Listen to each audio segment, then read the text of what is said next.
ونعوذ بالله من شرور أنفسنا ومن سيئات أعمالنا من يهده الله فلا مضل له ومن يضلله فلا هادي له ونشهد أن سيدنا وحبيبنا ومولانا محمدا عبده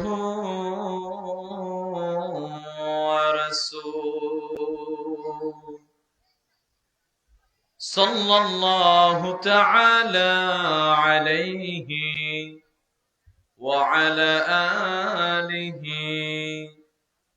وأصحابه وأهل سنة والجماعة والناس أجمعين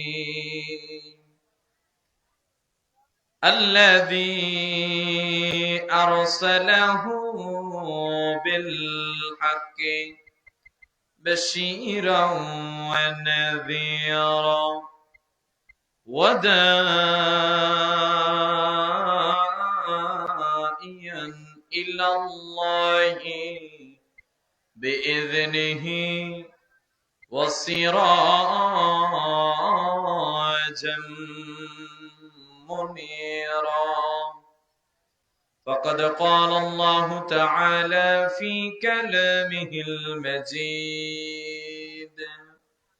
والفرقان الحميد সকলে জবান ছেড়ে উচ্চ আওয়াজে আমার কণ্ঠের সাথে কণ্ঠ মিলিয়ে পড়ুন আউযু বিল্লাহি মিনাশ শাইতানির রাজীম বিসমিল্লাহির রাহমানির রাহিম ইন্নাল্লাহা وملائكته يصلون على النبي يا أيها الذين آمنوا صلوا عليه وسلموا تسليما اللهم صل على سيدنا مولانا محمد وعلى آله سيدنا مولانا محمد দুরূদ শরীফ পড়তে আপনাদের কষ্ট হচ্ছে নাকি? ঘুমে ধরছে? ঘুমে ধরে নি? জিন্দা আছেন সবাই? দেখি কে কে জিন্দা নাই তারা হাত তোলেন। বুঝে নাই। আমাকে একটা প্রশ্নের উত্তর দেন, এটা কিসের বাগান? আসতে বলবেন না। কিসের বাগান? সুনান তিরমিজি 3510 নম্বর হাদিস, ইদা মাররতুম বিরিয়াদিল জান্নাহ। তাহলে জান্নাতের বাগান এটা গুছালো থাকবে না অগুছালো থাকবে? একটু উঠে যেতে হবে পিছন থেকে, প্রত্যেকে সামনে আসতে হবে, প্রত্যেকে উঠেন প্লিজ। বাবা এটা আদবের জায়গা, দরবারে এসেছেন, এখানে আদব না হলে তো আপনি জ্ঞান নিতে পারবেন না। উঠেন, এই সামনের জায়গা পূর্ণ করেন প্লিজ। বাবা ওঠেন। যারা রাস্তাঘাটে দাঁড়িয়ে আছেন প্লিজ চলে আসবেন। আজকেও যদি রাস্তাঘাটে থাকেন বাবা, আগামী 365 দিন তো জান্নাতের বাগান সাজানো হবে না। পিছন থেকে বাবা ওঠেন, বাবা একটু আসেন, একটা পরিবেশ করে দেন, না হয় কথা বলতে পারবো না তো বাবা। আসেন আসেন আসেন আসেন, একটু আসেন, চাপে আসেন, সামনে আসেন। ওই যে ঘুমাচ্ছে এদেরকে উঠিয়ে দেন, ওই যে ঘুমাচ্ছে সব উঠান। জান্নাতের বাগান এটা ঘুমানোর জায়গা না বাবা, উঠান। হ্যাঁ আসেন আসেন আসেন। এই বাবা, এই বাচ্চাগুলানটা সামনে দেন। আসেন আসেন, আসো বাবা, সামনে আসো বাবা। হ্যাঁ হ্যাঁ, এই জায়গাটা পূর্ণ করেন, এই জায়গাটা বেশি পাকা হয়ে গেছে। যুবক ভাই ওঠো বাবা, আসেন আসেন, একটু সামনে আসেন। পরিবেশ না হলে ভাই কথা অনেক শুনতে পারবেন, সিনার মধ্যে জ্ঞান যাবে না। জ্ঞান যাওয়ার জন্য মূল হচ্ছে আদব।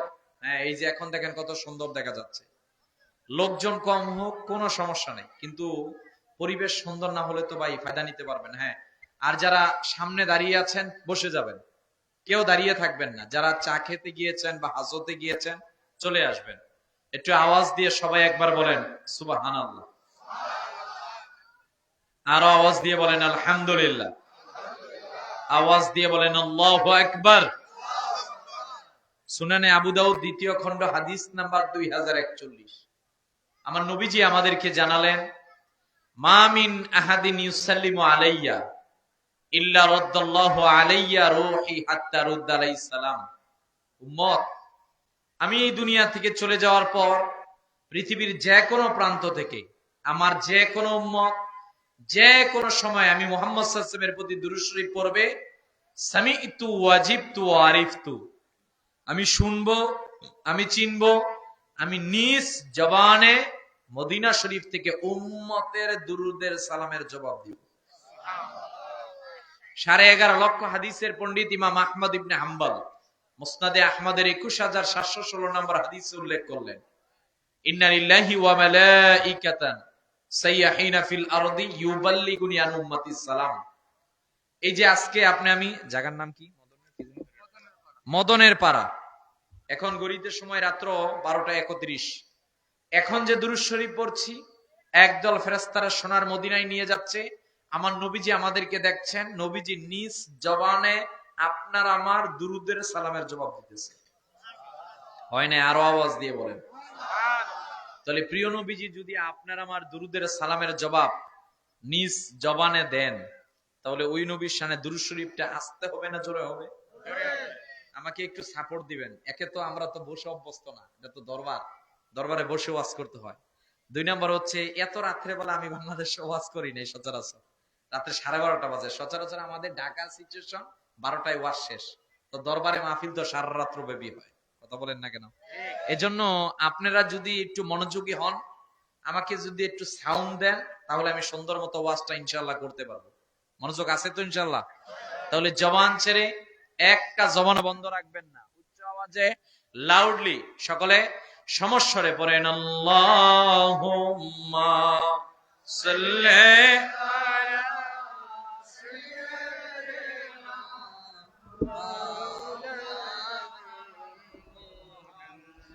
ওয়া আলা আলি সাইয়্যিদিনা।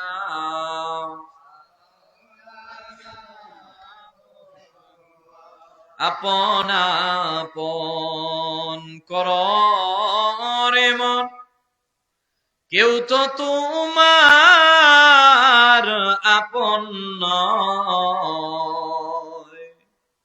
আপন হবে যেজন তোমার শুয়ে আছেন মদিনায়। আল্লাহ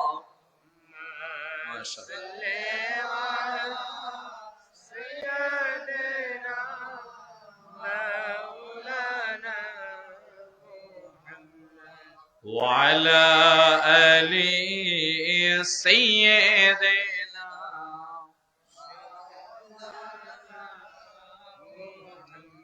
উড়িয়া যাও রে বাংলার হাওয়া, চলিয়া যাও রে মদিনা, আমাদের সালাম দিও রে ভাই নবীজির ওই পাক রওজায়। আল্লাহ মাশাআল্লাহ, মারহাবা।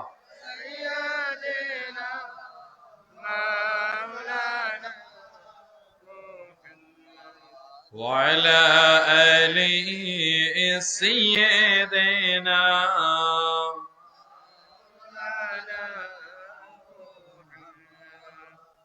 নবীর রওজা শরীফ দেখে মন ভরে না, নবীর রওজা শরীফ দেখে মন ভরে না, দিদার দাও গো শাহে মদিনা, দিদার দাও গো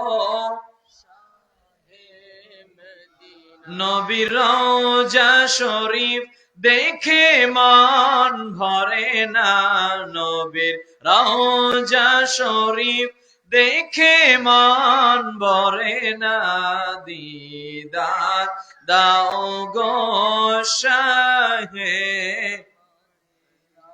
আরশের মেহমান করেছেন আল্লাহ কত শান কত মান মোর কামলিওয়ালা আল্লাহু আকবার আরশের মেহমান করেছেন আল্লাহ কত শান কত মান মোর কামলিওয়ালা ওগো মদিনাওয়ালা করো করুণা দিদার দাও গো শাহে মদিনা দিদার দাও গো শাহে মদিনা আল্লাহুম্মা সাল্লি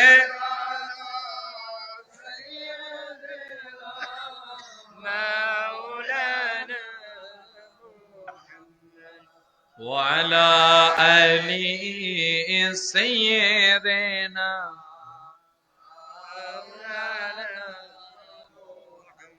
لا إله জোরে জোরে লা ইলাহা আরো জোরে লা ইলাহা হাসবি রাব্বি জাল্লাল্লাহ وما في قلبي غير الله বলেন حسبي ربي وما في قلبي নূর মুহাম্মদ বলবেন নূর Muhammad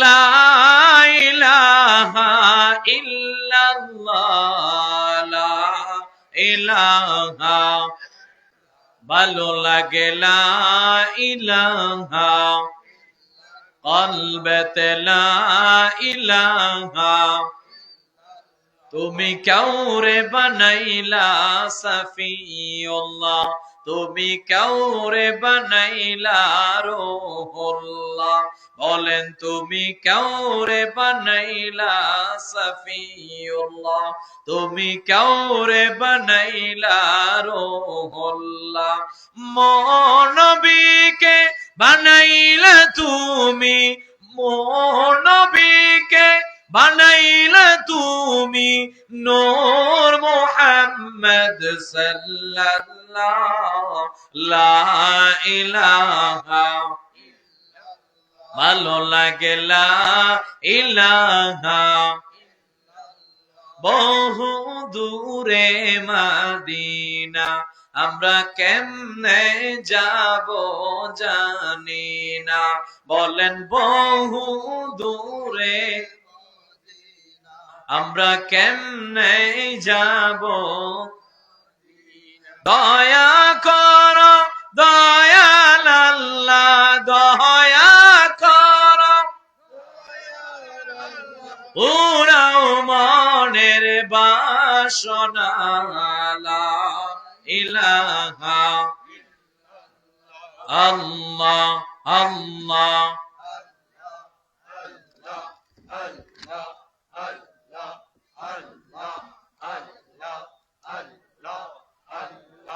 Allah, Allah, Allah, Allah, Allah, Allah, Allah, Allah.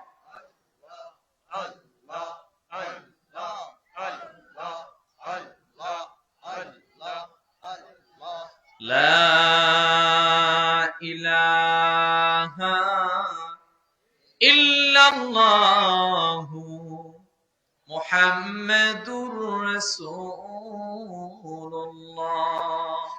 sallallahu ta'ala alayhi wa sallam স্বাধীন সার্বভৌম প্রিয় মাতৃভূমি বাংলাদেশের রংপুর বিভাগের না, রংপুর বিভাগের অন্তর্গত এই গাইবান্ধা, ফুলছড়ি, কঞ্চিপাড়া, মদনের পাড়া দরবার শরীফের উদ্যোগে আয়োজিত আজকের ঐতিহাসিক ঐতিহ্যধন্য 55তম নকশবন্দিয়া মুজাদ্দিদিয়া তরিকা শাহ সুফি কসিমউদ্দিন রহমতুল্লাহ আলাইহি প্রতিষ্ঠিত বার্ষিক এই মাহফিলে উরুসের সম্মানিত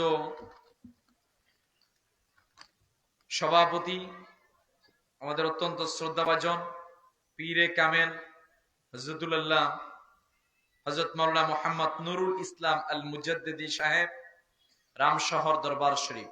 আল্লাহ আমাদের হুজুরের হায়াতের মধ্যে বরকত দান করুক, আমিন বলবেন না?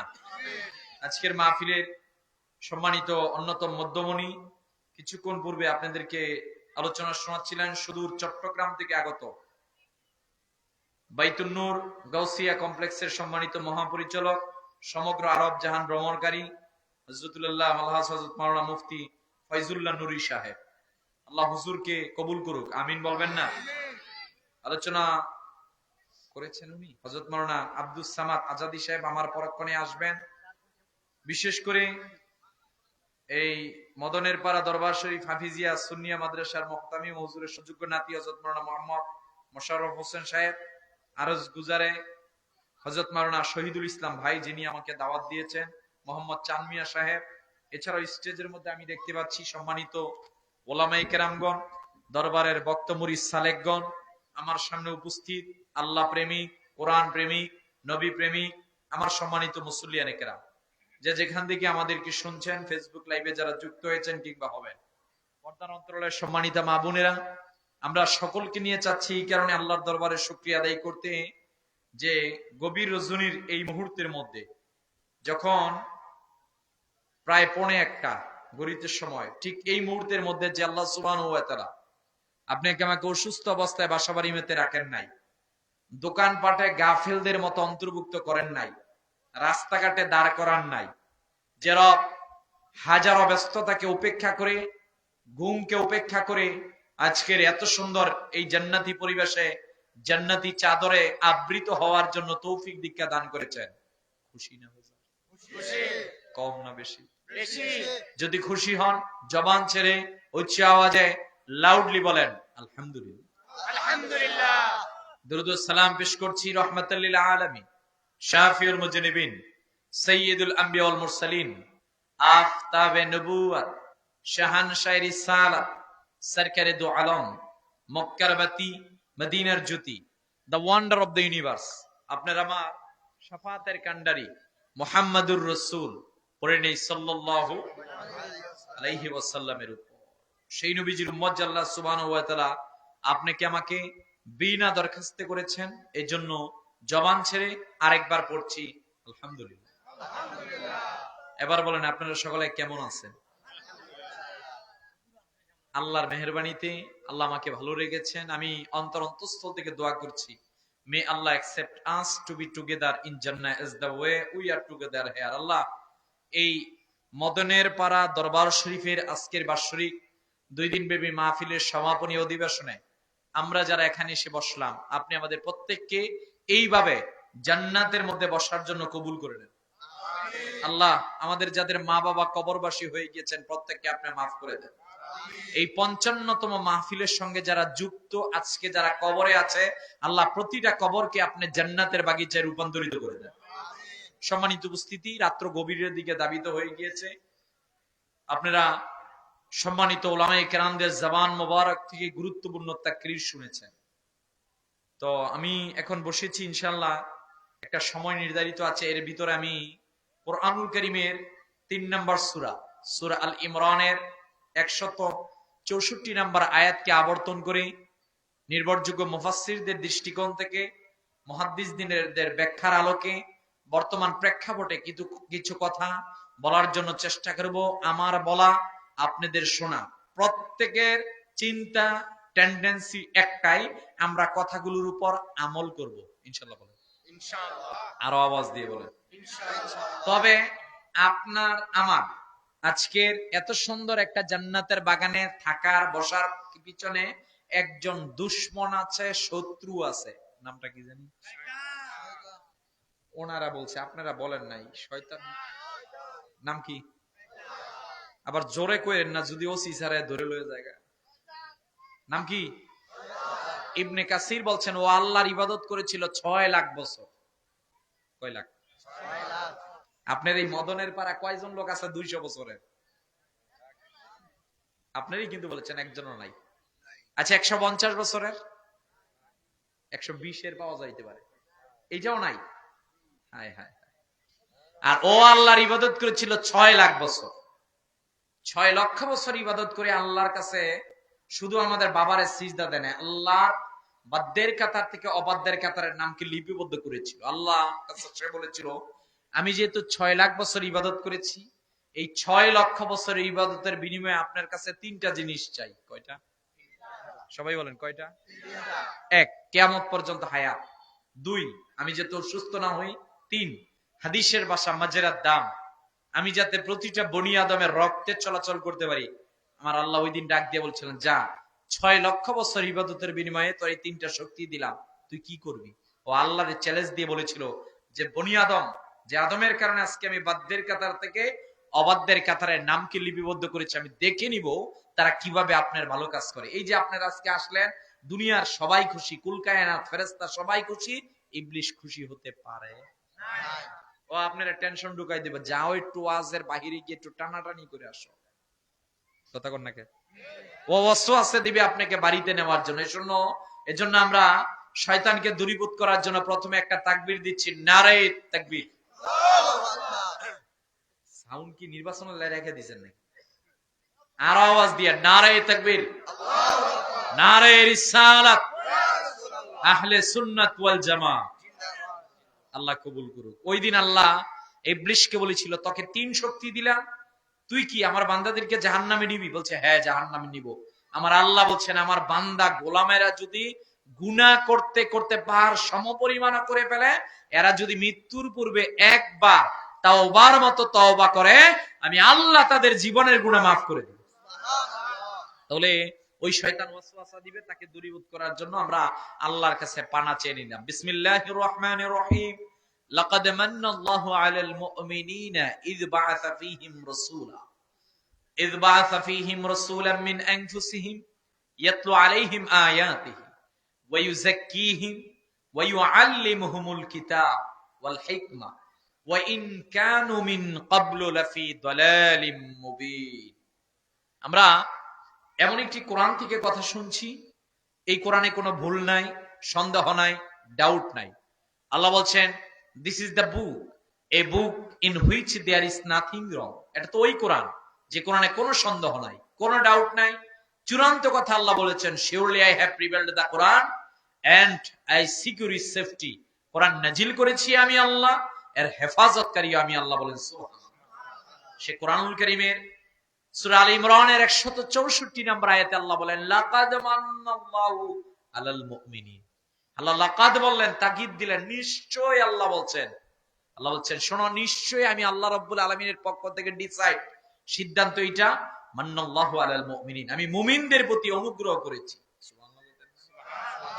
ইয বাআসা ফীহিম রাসূলা, তাদের মাঝখান থেকে আমি একজন রাসূল পাঠিয়েছি। ওই রাসূল সাল্লাল্লাহু আলাইহি ওয়াসাল্লামের কাজ হচ্ছেন 4টা। কয়টা? ইয়াতলু আলাইহিম আয়াতি, কোরআনের আয়াত তেলাওয়াত করে শোনাবে, ওয়া ইউযাক্কিহিম, তাদেরকে ইসলাহ করবে, ওয়া ইউআল্লিমুহুমুল কিতাব, কোরআন শিক্ষা দিবে, ওয়াল হিকমা, সুন্নাহ শিক্ষা দিবে। এই 4টা কাজ তিনি করবেন জাহেলি সম্প্রদায়ের কাছে। আর এই 4টা কাজ নবী সাল্লাল্লাহু আলাইহি ওয়াসাল্লাম চলে যাওয়ার পর যাদের কাছে থাকবে, আমার আল্লাহ ওই জাতিকে পরিবর্তন করে দিবেন। বলেন সুবহানাল্লাহ। আমার ভাইয়েরা, আমার বন্ধুরা,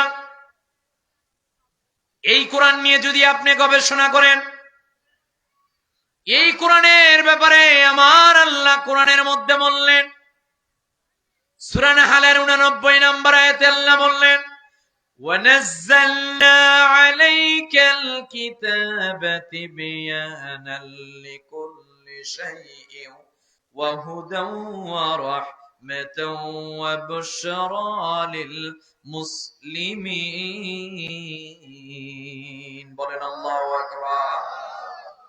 কোরআনের ব্যাপারে আল্লাহ রাব্বুল আলামিন বলেন এটা তিবিয়ানিল লিকুল্লি শাই হিসাবে এসেছে। আল্লাহ ডাক দিয়ে বলেন গোলাম তোমাদেরকে জানিয়ে দিলাম আমি আমার কোরআনটাকে মুসলমানদের জন্য পাঠিয়েছি। ভিন্ন জায়গায় আল্লাহ রাব্বুল আলামিন পৃথিবীর মানুষদেরকে বললেন শোনো তোমাদেরকে জানিয়ে দিলাম আলিফ লাম মিম যালিকাল কিতাবু লা রাইবা ফীহি হুদাল লিল মুত্তাকিন।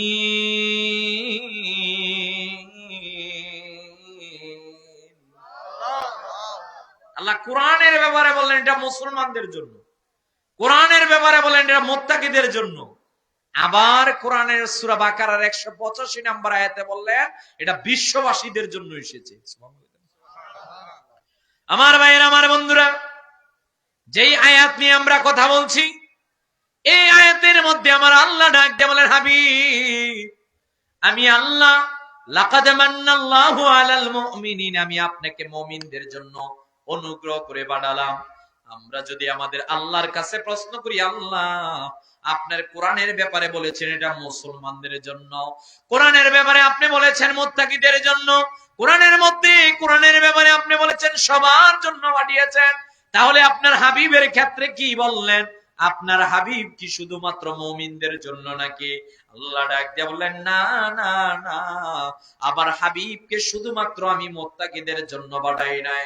আল্লাহ রাব্বুল আলামিন নাজিল করলেন ওয়ামা আরসালনাকা ইল্লা রাহমাতাল লিল আলামিন।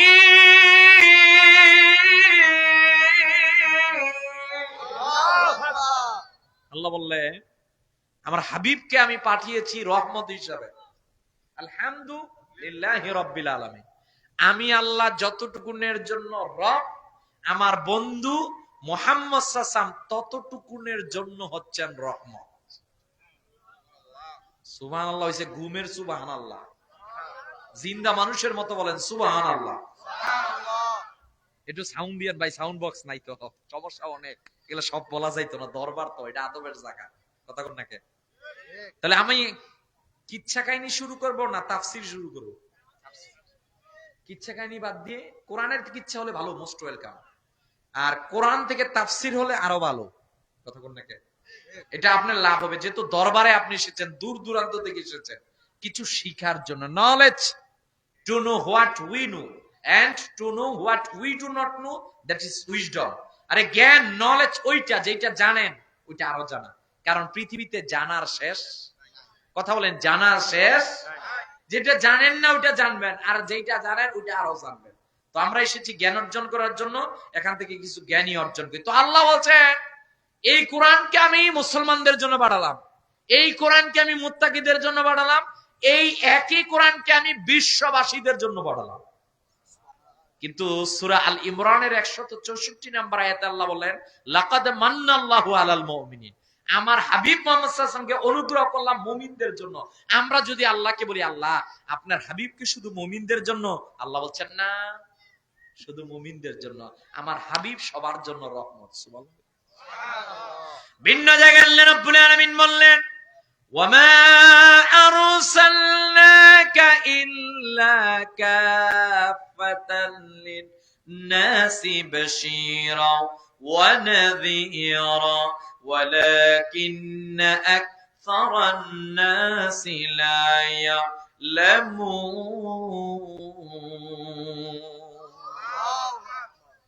এইবার আল্লাহ রাব্বুল আলামিন ডাক দিয়ে বলে হাবিব তামাম পৃথিবীর মানুষদেরকে আপনি জানিয়ে দেন আমি আল্লাহ আপনাকে সব মানুষের জন্য বানালাম। আদম থেকে ঈসা পর্যন্ত সব নবীরা ছিলেন আঞ্চলিক নবী, কেউ মাদিয়ান জাতির জন্য, কেউ বনি ইসরাইল জাতির জন্য, কেউ ফিলিস্তিনের জন্য, কেউ একটা অঞ্চলের জন্য। আল্লাহ ডাক দিয়ে বলেন এ বন্ধু তামাম পৃথিবীর মানুষদেরকে আপনি জানিয়ে দেন আমি আল্লাহ রাব্বুল আলামিন শুধুমাত্র আপনাকে একটা জাতির জন্য না, একটা এলাকার জন্য নয়, একটা দেশের জন্য নয়, আপনার নবুয়ত আর রিসালাতকে আমি আল্লাহ গোটা পৃথিবীর জন্য বিস্তৃত করে দিলাম। জোরে জোরে বলেন সুবহানাল্লাহ। আমার ভাইয়েরা, আমার বন্ধুরা, এই ব্যাপারে আমি একটা হাদিস বলি। 11.5 লক্ষ হাদিসের পণ্ডিত ইমাম আহমদ ইবনে হাম্বল মুসনাদে আহমদের মধ্যে হাদিস খানা উল্লেখ করলেন। নবীজি তাবুকের যুদ্ধ থেকে ফিরছিলেন। আল্লাহর হাবিব ডাক দিয়ে বললেন, সাহাবীরা শোনো, তোমাদেরকে জানিয়ে দিলাম। ইয়া রাসূলুল্লাহ, ইয়া হাবিবাল্লাহ সাল্লাল্লাহু আলাইহি সাল্লাম, ওগো নবীজি আপনি কি বলবেন আমাদেরকে বলেন। নবীজি ডাক দিয়ে বলেন, শোনো, এই মুহূর্তে আমার আল্লাহ আমাদেরকে জানালেন, আমাকে আল্লাহ এমন 5টা বিষয় দিলেন যা কোন নবীকে দেন নাই, যা কোন রাসূলকে দেন নাই। আওয়াজ দিয়ে একবার বলা যাবে কি আল্লাহু আকবার? নবীজি ডাক দিয়ে বলেন, 5টা বিষয় আমাকে দেওয়া হয়েছে, কাউকে দেওয়া হয় নাই। 1 নাম্বার আমার নবুয়ত আর আমার রিসালাতকে আমার আল্লাহ কিয়ামত পর্যন্ত বিস্তৃত করে দিয়েছেন। সুবহানাল্লাহ বলেন না? হযরত জাবের ইবনুল আনসারী রাদিয়াল্লাহু তাআলা নবীজিকে ডাক দিয়ে বললেন, হুজুর আপনি যদি বলতেন আপনি কখন থেকে এই ধরাধামের মধ্যে। নবীজি ডাক দিয়ে বলেন, এ জাবের, তোমারে জানাই দিলাম, তুমি আমারে বললা বিয়াবি আনতা ওয়া উম্মি আখবিরনি আন আউওয়ালা শাইইন খালাকাহুল্লাহু তাআলা। ক্বালা ইয়া জাবের ইন্নাল্লাহা খালাকা কাবলাল আশিয়াই নূরান নাবিয়্যিকা মিন নূরি। এরে জাবের, তুমি আমার সম্পর্কে জানতে চাইলা। এ জাবের, আমি তোমাকে জানাই দিলাম, আমার আল্লাহ যখন আল্লাহ ছাড়া ছিল না, যখন আল্লাহ কুল কায়নাত মানব দানব কোন কিছুই তৈরি করেন নাই, তখন আমার আল্লাহ সর্বপ্রথম আমি মুহাম্মদ সাল্লাল্লাহু আলাইহি ওয়াসাল্লামের নূরে মুহাম্মদী আল্লাহ তৈরি করলেন। আল্লাহ তাআলা সর্বপ্রথম আমার নূরে মুহাম্মদী তৈরি করলেন। এর রূহে জগতে আল্লাহ প্রশ্ন করলেন, আলাস্তু বিরাব্বিকুম। মোল্লা আলী কারি মিশকাতের শরমের কাদের মধ্যে উল্লেখ করলেন, আল্লাহ সব নবী রাসূল এমনকি কিয়ামতের শেষ ব্যক্তি পর্যন্ত সবার কাছে বললেন, আমি কি তোমাদের রব নই? আমরা ওই জায়গার মধ্যে আমাদের রূহগুলো উপস্থিত ছিল, আমরা বলেছিলাম বালা বালা বালা, আপনি তো আমাদের রব, আপনি তো আমাদের রব। আল্লাহ একটা সম্মেলন করেছিলেন সবাইকে নিয়ে, আল্লাহর একটা সম্মেলন করলেন শুধু নবী রাসূলদেরকে নিয়ে। সব নবী রাসূলদেরকে ডাক দেন, আমার নবী রাসূলগণ, তোমরা দুনিয়ার মধ্যে যাবা, তবে তোমরা কিন্তু চূড়ান্ত নও, চূড়ান্ত নও, চূড়ান্ত নও। তোমাদেরকে জানিয়ে দিলাম, তোমরা যখন যাবা তোমাদের প্রত্যেকের পরে এমন একজন নবী আসবে যার উপরে নাম আহমদ, জমিনে যার নাম মুহাম্মদ সাল্লাল্লাহু আলাইহি ওয়াসাল্লাম। আমার নবীজি ডাক দিয়ে বলছেন, সৃষ্টির সূচনা লগ্নে আমি। তবে নবী রাসূলদের প্রেরণগত ধারাবাহিকগত দিক থেকে আমি শেষে। আল্লাহু আকবার। নবীজি বলছেন, আমাকে আল্লাহ 5টা বিষয় দিয়েছেন, আর কাউকে দেন নাই। 1, শোনো, তোমাদেরকে জানিয়ে দিলাম আমার নবুয়ত আর রিসালাত কিয়ামত পর্যন্ত। 2, আমি যদি জিহাদের মাঠে যাই, শত্রুদের ভিতরে আল্লাহ ভয় তৈরি করে দেন, এরা বিজয়ী হয় না। 3, যুদ্ধের মধ্যে গনিমতের মাল আমার উম্মতের জন্য জায়েজ। 4, তোমাদেরকে জানিয়ে দিলাম যেই দিন আমার জন্ম হয়েছে, মিলাদ হয়েছে, জুইলাত লিআল আরদু তাহুরান ওয়া মাসজিদা, আমার মিলাদের ফলশ্রুতিতে আল্লাহ গোটা পৃথিবীকে পবিত্র বলে ঘোষণা করে দিয়েছেন। বলেন সুবহানাল্লাহ। আমার ভাইয়েরা, আমার বন্ধুরা, আমাদের নবীজির এই পৃথিবীতে আগমনের পূর্বে গোটা পৃথিবী পবিত্র ছিল না, ছিল না, ছিল না। আপনি মনে করেন বেলাই বিল, আপনাদের দিকে কি কয় জানি না, চলন বিল আছে না? আপনারা বেলাই বিলের কি কন? চলন বিল। আমার ভাইয়েরা, আমার বন্ধুরা, আপনি মনে করেন চলন বিলের মধ্যে গেলেন, মাঠের মধ্যে কাজ করার জন্য ঘটনাক্রমে সালাতুজ যোহরের আযান হয়ে গেল।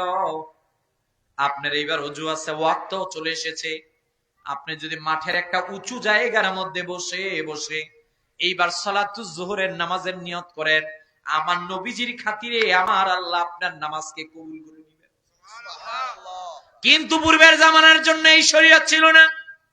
কোন ব্যক্তি যদি রাত্রেবেলা চুরি করত, তার বাড়ির মধ্যে দরজার মধ্যে উঠে যেত, এই লোকটা রাত্রেবেলা চুরি করেছে। কোন ব্যক্তির শরীরে হাতে যদি নাপাকি লেগে যেত, মাসালা ছিল হাতের এই অংশটা কেটে ফেলে দাও। আমার ভাইয়েরা, আমার বন্ধুরা, আল্লাহর হাবিব ডাক দিয়ে বলে, উম্মত তোমাদেরকে জানিয়ে দিলাম, আমার যখন মিলাদ হলো আল্লাহ নাজিল করে দিলেন আমি তোমাদেরকে জানিয়ে দিলাম জুইলাত লিআর আরদু তাহুরান ওয়া মাসজিদান, আমার মিলাদের পরক্ষণে আমার আল্লাহ আমার কদম মোবারক পৃথিবীতে পড়ার সঙ্গে সঙ্গে গোটা পৃথিবীটাকে আমার আল্লাহ পবিত্র বলে ঘোষণা করে দিলেন। 5 নাম্বার নবীজি বললেন, ইমাম সহিহ মুসলিমের মধ্যে হাদিস, লিকুল্লি নাবিয়্যিন দাওয়াতুন ইয়াদউ বিহা ফাউরিদু আন আখতাবিয়া দাওয়াতি শাফাআতান লিউম্মতি ইয়াউমাল কিয়ামা। নবীজি ডাক দিয়ে বলেন, আল্লাহ সব নবীদের হাতে একটা করে দোয়া দিলেন, রব্বুল আলামিনের কাছে এক এক নবীদের হাতের দোয়া করে ফেললেন। আমার নবীজি তায়েফে গেলেন, তায়েফের মানুষগুলো নবীজিকে কষ্ট দিল, নবীজি দোয়া করলেন না। আল্লাহর হাবিব একদিন আল্লাহর ঘর কাবার সামনে দাঁড়িয়ে নামাজ আদায় করতেছেন। হযরতে আম্মা জান ফাতেমা বললেন, আমি দেখলাম আরবের বড় বড় কাফেররা, বিশেষত আবু জাহেল আল্লাহর ঘর কাবার সামনে ডিক্লার করলো, কে আছো? ওই যে ওটের নারী বুড়িগুলো আছে, ওই ওটের নারী বুড়িগুলো কে আছো নিয়ে মুহাম্মদ সাল্লাল্লাহু আলাইহি মাথা মোবারকের উপরে দিতে পারবা, যে দিতে পারবা তাকে পুরস্কৃত করব। হযরতে ফাতেমা বললেন, কয়েকটা যুবক মিলে ওটের নারী বুড়িগুলো দুই হাতের মধ্যে একত্রিত করে আমার সম্মানিত পিতা মুহাম্মদ সাল্লাল্লাহু আলাইহি ওয়াসাল্লামের মাথা মোবারকের মধ্যে দিল। আমার বাবাজি মাথা উঠালেন না, আমি দৌড় দিয়ে গেলাম, ওটের নারী বুড়িগুলো সরানা। এইবার আমার সম্মানিত পিতা মাথা মোবারক যখন উঠলেন, আমি ফাতেমা ডাক দিয়ে বললাম, পিতাজি আপনি তাদেরকে বদদোয়া দেন। নবীজি ডাক দিয়ে বলেন, রে ফাতেমা, তোমারে জানাই দিলাম পৃথিবীতে আমি বদদোয়া দেওয়ার জন্য আসি নাই, আমি পৃথিবীতে এসেছি শান্তি প্রতিষ্ঠা করার জন্য। বলেন সুবহানাল্লাহ। আমি পৃথিবীতে এসেছি শান্তি প্রতিষ্ঠার জন্য। শোনো ফাতেমা, তোমাকে জানিয়ে দিলাম, এরা আমাকে কষ্ট দিচ্ছে, কিন্তু আমি তাদেরকে বদদোয়া দিব। আল্লাহর হাবিব ডাক দিয়ে বললেন, সব নবীদের হাতের দোয়া ওনারা করে ফেললেন, আমার দোয়া আমি করি নাই। আমি আমার হাতের দোয়াটা রেখে দিয়েছি, যেই দিন আমার গুনাহগার উম্মত গুলো কঠিন বিপদের মধ্যে পড়ে যাবে, যেই দিন উম্মতের মারা সন্তানদেরকে পরিচয় দিবে না, স্বামী তার স্ত্রীকে পরিচয় দিবে না, স্ত্রী তার স্বামীকে পরিচয় দিবে না, আমার নবীজি ডাক দিয়ে বললেন, শোনো শোনো, লিকুল্লি নাবিয়্যিন দাওয়াতুন ইয়াদউ বিহা, ওই যে প্রত্যেক নবীদের কাছে ছিল দোয়া, সবাই করে ফেললো, আমি আমার দোয়াটা ওই দিন আল্লাহর কাছে করে করে আমার গুনাহগার উম্মতদেরকে টেনে টেনে জান্নাতের মধ্যে নিব। এটা হচ্ছে আখিরাতের ময়দানে মুহাম্মদ সাল্লাল্লাহু আলাইহি ওয়াসাল্লাম উম্মতের জন্য সুপারিশ করবেন।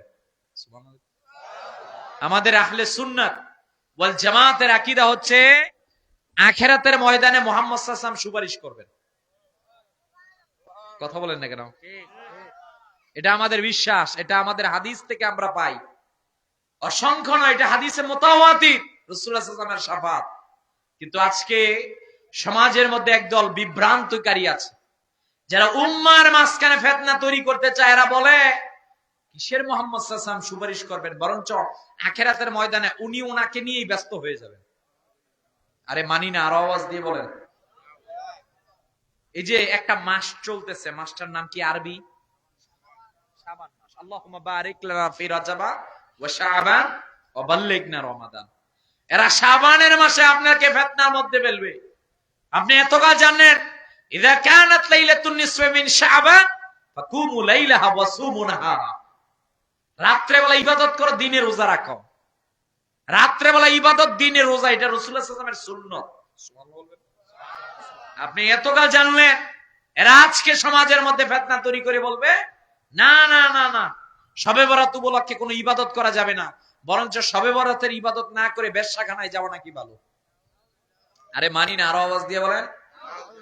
এরা বলে, আপনি যদি শবে বরাত উপলক্ষে একটা রোজা রাখেন, এই একটা রোজা নাকি জাহান্নামে যাওয়ার জন্য যথেষ্ট।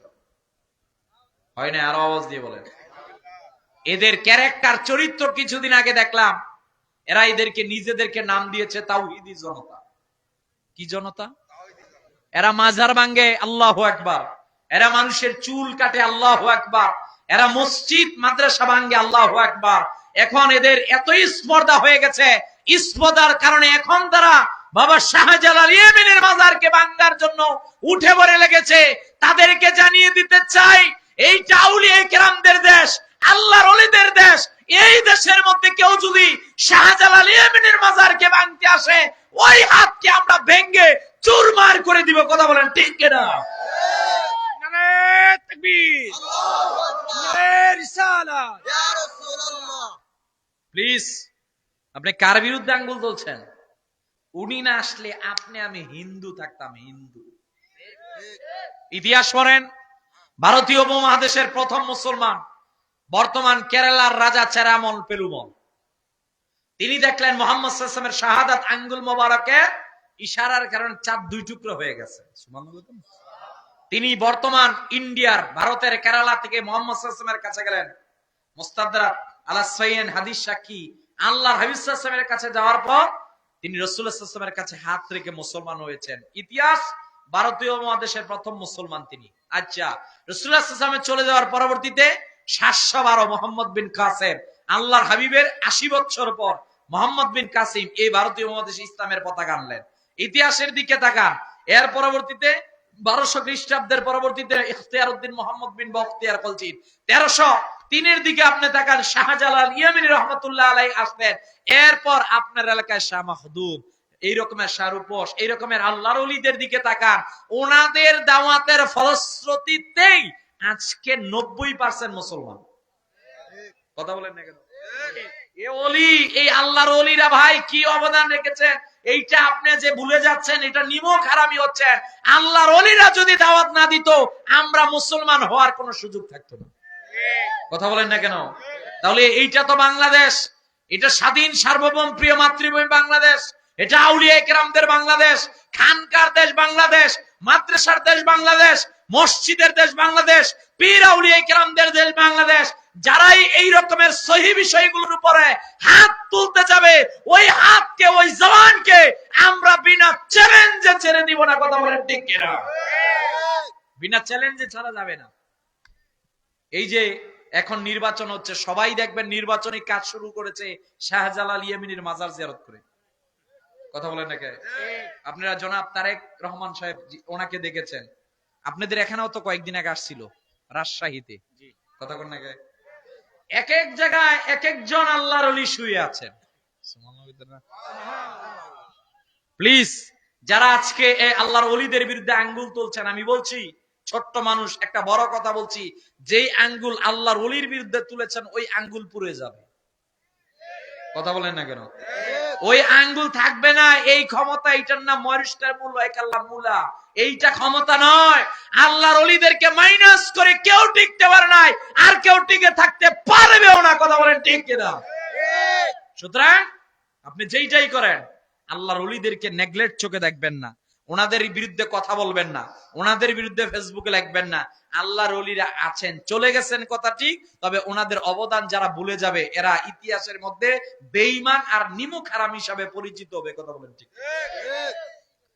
আমার ভাইয়েরা, আমার বন্ধুরা, রাসূলুল্লাহ সাল্লাল্লাহু আলাইহি ওয়াসাল্লাম বললেন, শোনো, তোমাদেরকে জানিয়ে দিলাম, আখিরাতের ময়দানের মধ্যে আমি সুপারিশ করব।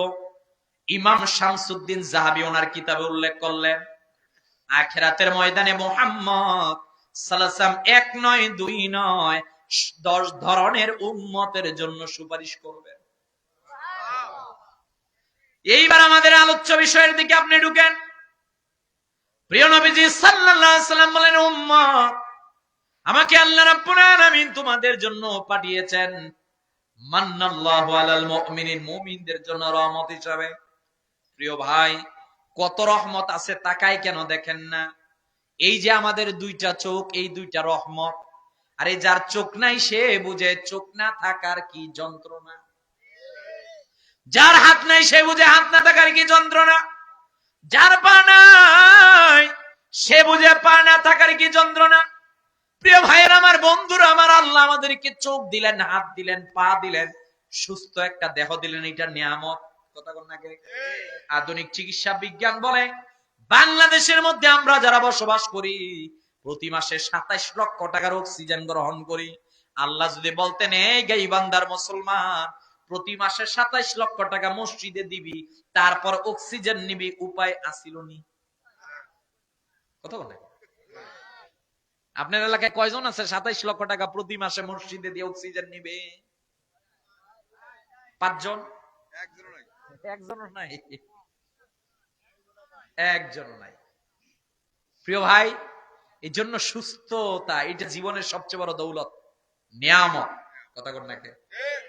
অক্সিজেন এটা আল্লাহর পক্ষ থেকে নিয়ামত, রিজিক এটা আল্লাহর পক্ষ থেকে নিয়ামত। সবচেয়ে বড় নিয়ামত হচ্ছেন মুহাম্মদ সাল্লাল্লাহু আলাইহি ওয়াসাল্লাম। আমার ভাইয়ের, আমার বন্ধুরা, এইবার নবীজি সাল্লাল্লাহু আলাইহি ওয়াসাল্লাম বললেন, আমাকে আমার আল্লাহ তোমাদের জন্য পাঠালেন, তবে আল্লাহ তাআলা পাঠিয়ে উম্মত হিসাবে আমার প্রতি তোমাদের 3টা কাজ দিলেন। কয়টা? ঘুমাই গেছেন নাকি? আল্লাহ তাআলা 3টা কাজ দিলেন। 1 নাম্বার কাজ নবীকে ভালোবাসা। প্রিয় নবীজি মুহাম্মদ সাল্লাল্লাহু আলাইহি ওয়াসাল্লামকে ভালোবাসা। সাহাবীর নাম হযরতে তালহা ইবনে বারা রাদিয়াল্লাহু তাআলা আনহু।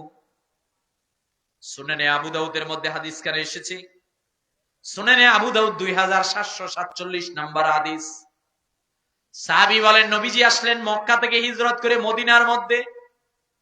আমি মদিনাতুল মুনাওয়ারার মধ্যে নবীজিকে দেখলাম। হায় হায়, আমার চোখ দিয়ে ইতিপূর্বে আমি কত কিছু দেখেছি, কিন্তু আল্লাহর হাবিব মুহাম্মদ সাল্লাল্লাহু আলাইহি ওয়াসাল্লামের মতো এরকমের কাউরে দেখি নাই। সুবহানাল্লাহ কইতেন না? আল্লাহ বলেন, আমি মুহাম্মদ সাল্লাল্লাহু আলাইহি ওয়াসাল্লামের মতো পৃথিবীর মধ্যে কাউরে বানাই নাই। আল্লাহর হাবিব সাল্লাল্লাহু আলাইহি ওয়াসাল্লাম হিজরত করে মক্কা থেকে মদিনার মধ্যে গেলেন। মদিনার সব মানুষ নবীদের সামনে আসলো। সাদ বিন মুআজ আসলেন, হযরতে আনাসের মা আনাসকে ধরে নিয়ে আসলেন। মদিনাতুল মুনাওয়ারার মধ্যে সবাই আসলেন। হযরতে তালহা রাদিয়াল্লাহু তাআলা আনহু বললেন, এখনো আমি মুসলমান হই নাই, আমি সবাই দেখলাম নবীজির কাছে যাচ্ছে, আমিও গেলাম।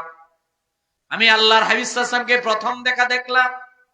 হায় রে হায়, আমার ভিতর থেকে কে জানি ডাক দিয়া বলল, এরে তালহা, পৃথিবীর সবাই মিথ্যা হতে পারে, কিন্তু মুহাম্মদ সাল্লাল্লাহু আলাইহি ওয়াসাল্লাম কখনো মিথ্যা হতে পারেন না। আমি আল্লাহর হাবিব সাল্লাল্লাহু আলাইহি ওয়াসাল্লামকে একদিন দেখলাম, 2 দিন দেখলাম, আমি 3 দিন দেখলাম। এরপর আমি দৌড় দিয়ে নবীজির কাছে গেলাম। আল্লাহর হাবিব সাল্লাল্লাহু আলাইহি ওয়াসাল্লামকে ডাক দিয়ে বললাম, হুজুর, আমি তালহা, বরার সন্তান তালহা, হুজুর, আমি আপনার কাছে এসেছি ইসলাম বোঝার জন্য, ঈমান বোঝার জন্য। নবীজি ইসলাম বুঝালেন, নবীজি সাল্লাল্লাহু আলাইহি ওয়াসাল্লাম ঈমান বুঝালেন। আল্লাহর হাবিব সাল্লাল্লাহু আলাইহি ওয়াসাল্লামের হাতে হাত দিয়ে বললেন, হযরতে তালহা হাত বাড়িয়ে দিলেন, হুজুর, আমার মন বলছে পৃথিবীর সব মিথ্যা হলেও আপনি মিথ্যা নয়। হুজুর, আমার হাত দিলাম, আপনি আমাকে কালেমা পড়ে মুসলমান বানিয়ে দেন। আল্লাহর হাবিব সাল্লাল্লাহু আলাইহি ওয়াসাল্লাম মুসলমান বানালেন। এই তালহা নবীজির সামনে প্রতিদিন থাকেন। হঠাৎ করে একদিন নবীজিকে ডাক দিয়ে বলেন, হুজুর, সবাইকে আপনি কাজ দেন, আমারে কি আপনি কাজ দিবেন না? আল্লাহর হাবিব সাল্লাল্লাহু আলাইহি ওয়াসাল্লাম বললেন, তুমি তো ছোট্ট, 13 বছর তোমার বয়স, তোমার এই কাজ দিলে তুমি পারবা নাকি? সাহাবী ডাক দিয়ে বলেন, হুজুর, আপনি দিয়ে দেখেন পারি কিনা। নবীজি সাল্লাল্লাহু আলাইহি ওয়াসাল্লাম পরীক্ষা করার জন্য বললেন, এ তালহা, আমি যদি বলি তোমার বাবা বরার মাথাটা কেটে নিয়ে আসার জন্য পারবা নাকি? হযরতে তালহা যখন শুনলেন নবীজি বাবার মাথাটা চেয়েছেন, তিনি একটা দৌড় দিলেন। দৌড় দিয়ে কিছু দূর যখন যাবে, আল্লাহর হাবিব সাল্লাল্লাহু আলাইহি ওয়াসাল্লাম ডাক দিয়ে বললেন, এ তালহা, এদিকে আসো। হযরতে তালহা নবীজির কাছে যখন আসলেন, নবীজি ডাক দিয়ে বললেন, তালহা, তোমারে জানাই দিলাম কোথায় যাচ্ছ। হুজুর, আপনি বলেছেন বাবার মাথা আনার জন্য, আমি এই মুহূর্তের মধ্যে যাচ্ছি আমার বাবার মাথা আনার জন্য। সুবহানাল্লাহ। আল্লাহর হাবিব সাল্লাল্লাহু আলাইহি ওয়াসাল্লাম বলেন, আমি পৃথিবী ধ্বংসের জন্য আসি নাই, আমি এসেছি পৃথিবীকে গঠন করার জন্য। এই তালহাকে নবীজি ডাক দিয়ে বললেন, তালহা, তুমি পরীক্ষায় উত্তীর্ণ হয়েছো, তোমার কোনো টেনশন নাই। হযরতে তালহা প্রশ্নে উত্তর দিয়ে নবীজির কাছ থেকে বিদায় নিয়ে বাড়িতে চলে গেলেন। সুনানে আবু দাউদের 2747 নম্বর হাদিস সাক্ষী, আমি কোনো কিচ্ছা কাহিনী বলছি না। তিনি আর পরের দিন নবীজির হুজরা মোবারকে আসলেন না। নবীজি একদিন দেখেন না, 2 দিন দেখেন না, 3 দিন দেখেন না। এই রকমের নবীজি সাল্লাল্লাহু অনেক দিন তালহাকে দেখেন না। আল্লাহর হাবিব সাল্লাল্লাহু ডাক দিয়ে বলেন, এ সাহাবীরা রে, তোমরা আমারে বলো আমার তালহা কোথায়? এক সাহাবী ডাক দিয়ে বলেন, হুজুর আমি তালহাকে দেখে এসেছি। আপনার সাহাবী তালহা বাড়ির মধ্যে বিছানার মধ্যে শায়িত অবস্থার মধ্যে আছে। নবীজি ডাক দিয়ে বললেন, এ সাহাবীরা তোমরা আমাকে তালহার বাড়িতে নিয়ে চলো। আল্লাহর হাবিব সাল্লাল্লাহু আলাইহি ওয়াসাল্লাম হযরতে তালহার বাড়ির মধ্যে গেলেন। তালহার বাড়ির মধ্যে গিয়ে নবীজি দেখলেন কিছুদিন পূর্বে আল্লাহর হাবিবের সামনে তিনি বসে থাকতেন, কিন্তু আজকে নবীজির সামনে নাই। আজকে বিছানার মধ্যে চোখ দুইটা বন্ধ করে কেমন জানি শায়িত অবস্থায় শুয়ে আছেন। আল্লাহর হাবিব সাল্লাল্লাহু আলাইহি ওয়াসাল্লাম ডাক দিয়ে বললেন, এবার তোমার সন্তান তালহার কি হয়েছে?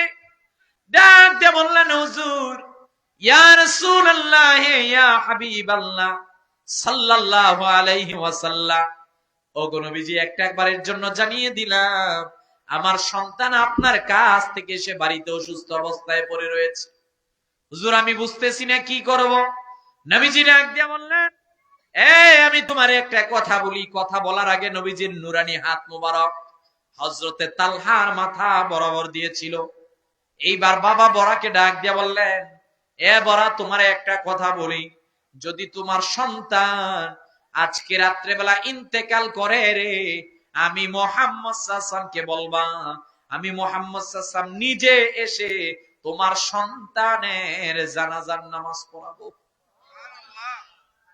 আমার রাসূলুল্লাহ সাল্লাল্লাহু আলাইহি ওয়াসাল্লাম, চাচা প্লিজ, চাচা চাচা চাচা প্লিজ প্লিজ প্লিজ, কষ্ট হয়ে যাচ্ছে না? রাসূলুল্লাহ সাল্লাল্লাহু আলাইহি ওয়াসাল্লাম বলছেন, শোনো ভাই, আসেন সামনে আসুন। আল্লাহর হাবিব সাল্লাল্লাহু আলাইহি ওয়াসাল্লাম ডাক দিয়ে বলছেন, শোনো তোমাদেরকে জানিয়ে দিলাম, যে ঈমানের দাবিদার হবে অততক্ষণ পর্যন্ত ঈমানদার হতে পারবে না যতক্ষণ তার যা কিছু আছে সব থেকে আমি প্রিয় না হব। সুবহানাল্লাহ। আল্লামা ইকবাল লিখলেন কে মোহাম্মদ জিয়াফত নে দুনিয়া চিজ হ্যায়, ये दुनिया चीज है लौहा कलम तेरी हो। আল্লামা ইকবাল বললেন, আকাশ বাতাস কুল কায়নাত মানব দানব সবাই পাগল আল্লাহর জন্য। আল্লাহ বলেন আমি পাগল মুহাম্মদের জন্য। সুবহানাল্লাহ। এবার এই পৃথিবী থেকে কেউ আল্লাহর বাড়িতে যান নাই, শুধুমাত্র আমাদের নবীজি গিয়েছেন। সুবহানাল্লাহ। ইয়ং শ্রেণীর ভাইয়েরা, যুবক ভাইয়েরা, আজকে মোবাইলের ভিতরে গিয়ে গুগলে সার্চ দিবেন পৃথিবীর শ্রেষ্ঠকে, আপনাকে বলবে ধর্মীয়গত দিক থেকে গুরু নানক, রাধাকৃষ্ণ, গৌতম বুদ্ধ শ্রেষ্ঠ। আপনি যদি বলেন রাষ্ট্র নিয়ে শ্রেষ্ঠকে, এরিস্টটল, প্লেটো, সক্রেটিস এরকমের কয়েকজনের নাম বলবে। আপনি যদি বলেন জ্ঞান নিয়ে শ্রেষ্ঠকে, সর্বোচ্চ এতটুকু বলবে, ও আচ্ছা জ্ঞান নিয়ে আইনস্টাইনের E=mc² সূত্র দিয়ে পৃথিবী চলে, every action has a reaction দিয়ে পৃথিবী চলে। আপনি বলেন না না না না, এগুলো জানতে চাই না। ও গুগল, তুমি বলো, তুমি পৃথিবীর নাকি সবচেয়ে বড় পণ্ডিত, বলো হু আর মোহাম্মদ সাল্লাল্লাহু আলাইহি ওয়াসাল্লাম। মোহাম্মদ সাল্লাল্লাহু আলাইহি ওয়াসাল্লামকে এইবার গুগল আপনাকে বলবে মোহাম্মদ সাল্লাল্লাহু আলাইহি ওয়াসাল্লাম as a father, as a teacher, as a leader, as a lawgiver, as a messenger, as a reformer of the society, Muhammad sallallahu alaihi wasallam is the superman in the world. চিৎকার মেরে বলেন আল্লাহু আকবার। সবাই বলবে এক জায়গায় কলম থেমে গেছে, ওই কলমটা থেমে গেছে ওই জায়গার মধ্যে মুহাম্মদ সাল্লাল্লাহু আলাইহি ওয়াসাল্লামের সম্মান লিখতে গিয়ে। কারণ মুহাম্মদ সাল্লাল্লাহু আলাইহি ওয়াসাল্লামের সম্মান আপনার এই দুই হাত দিয়ে আপনি লিখে শেষ করতে পারবেন। সবচেয়ে আনন্দের জায়গা আমাদের, গর্বের জায়গা আমাদের, ওই নবীজি মুহাম্মদ সাল্লাল্লাহু আলাইহি ওয়াসাল্লামের উম্মত আমরা হয়েছি। সুবহানাল্লাহ। কিন্তু আমার দুঃখ লাগে ভাই, এক জায়গা দুঃখটা বলবো আপনাদের।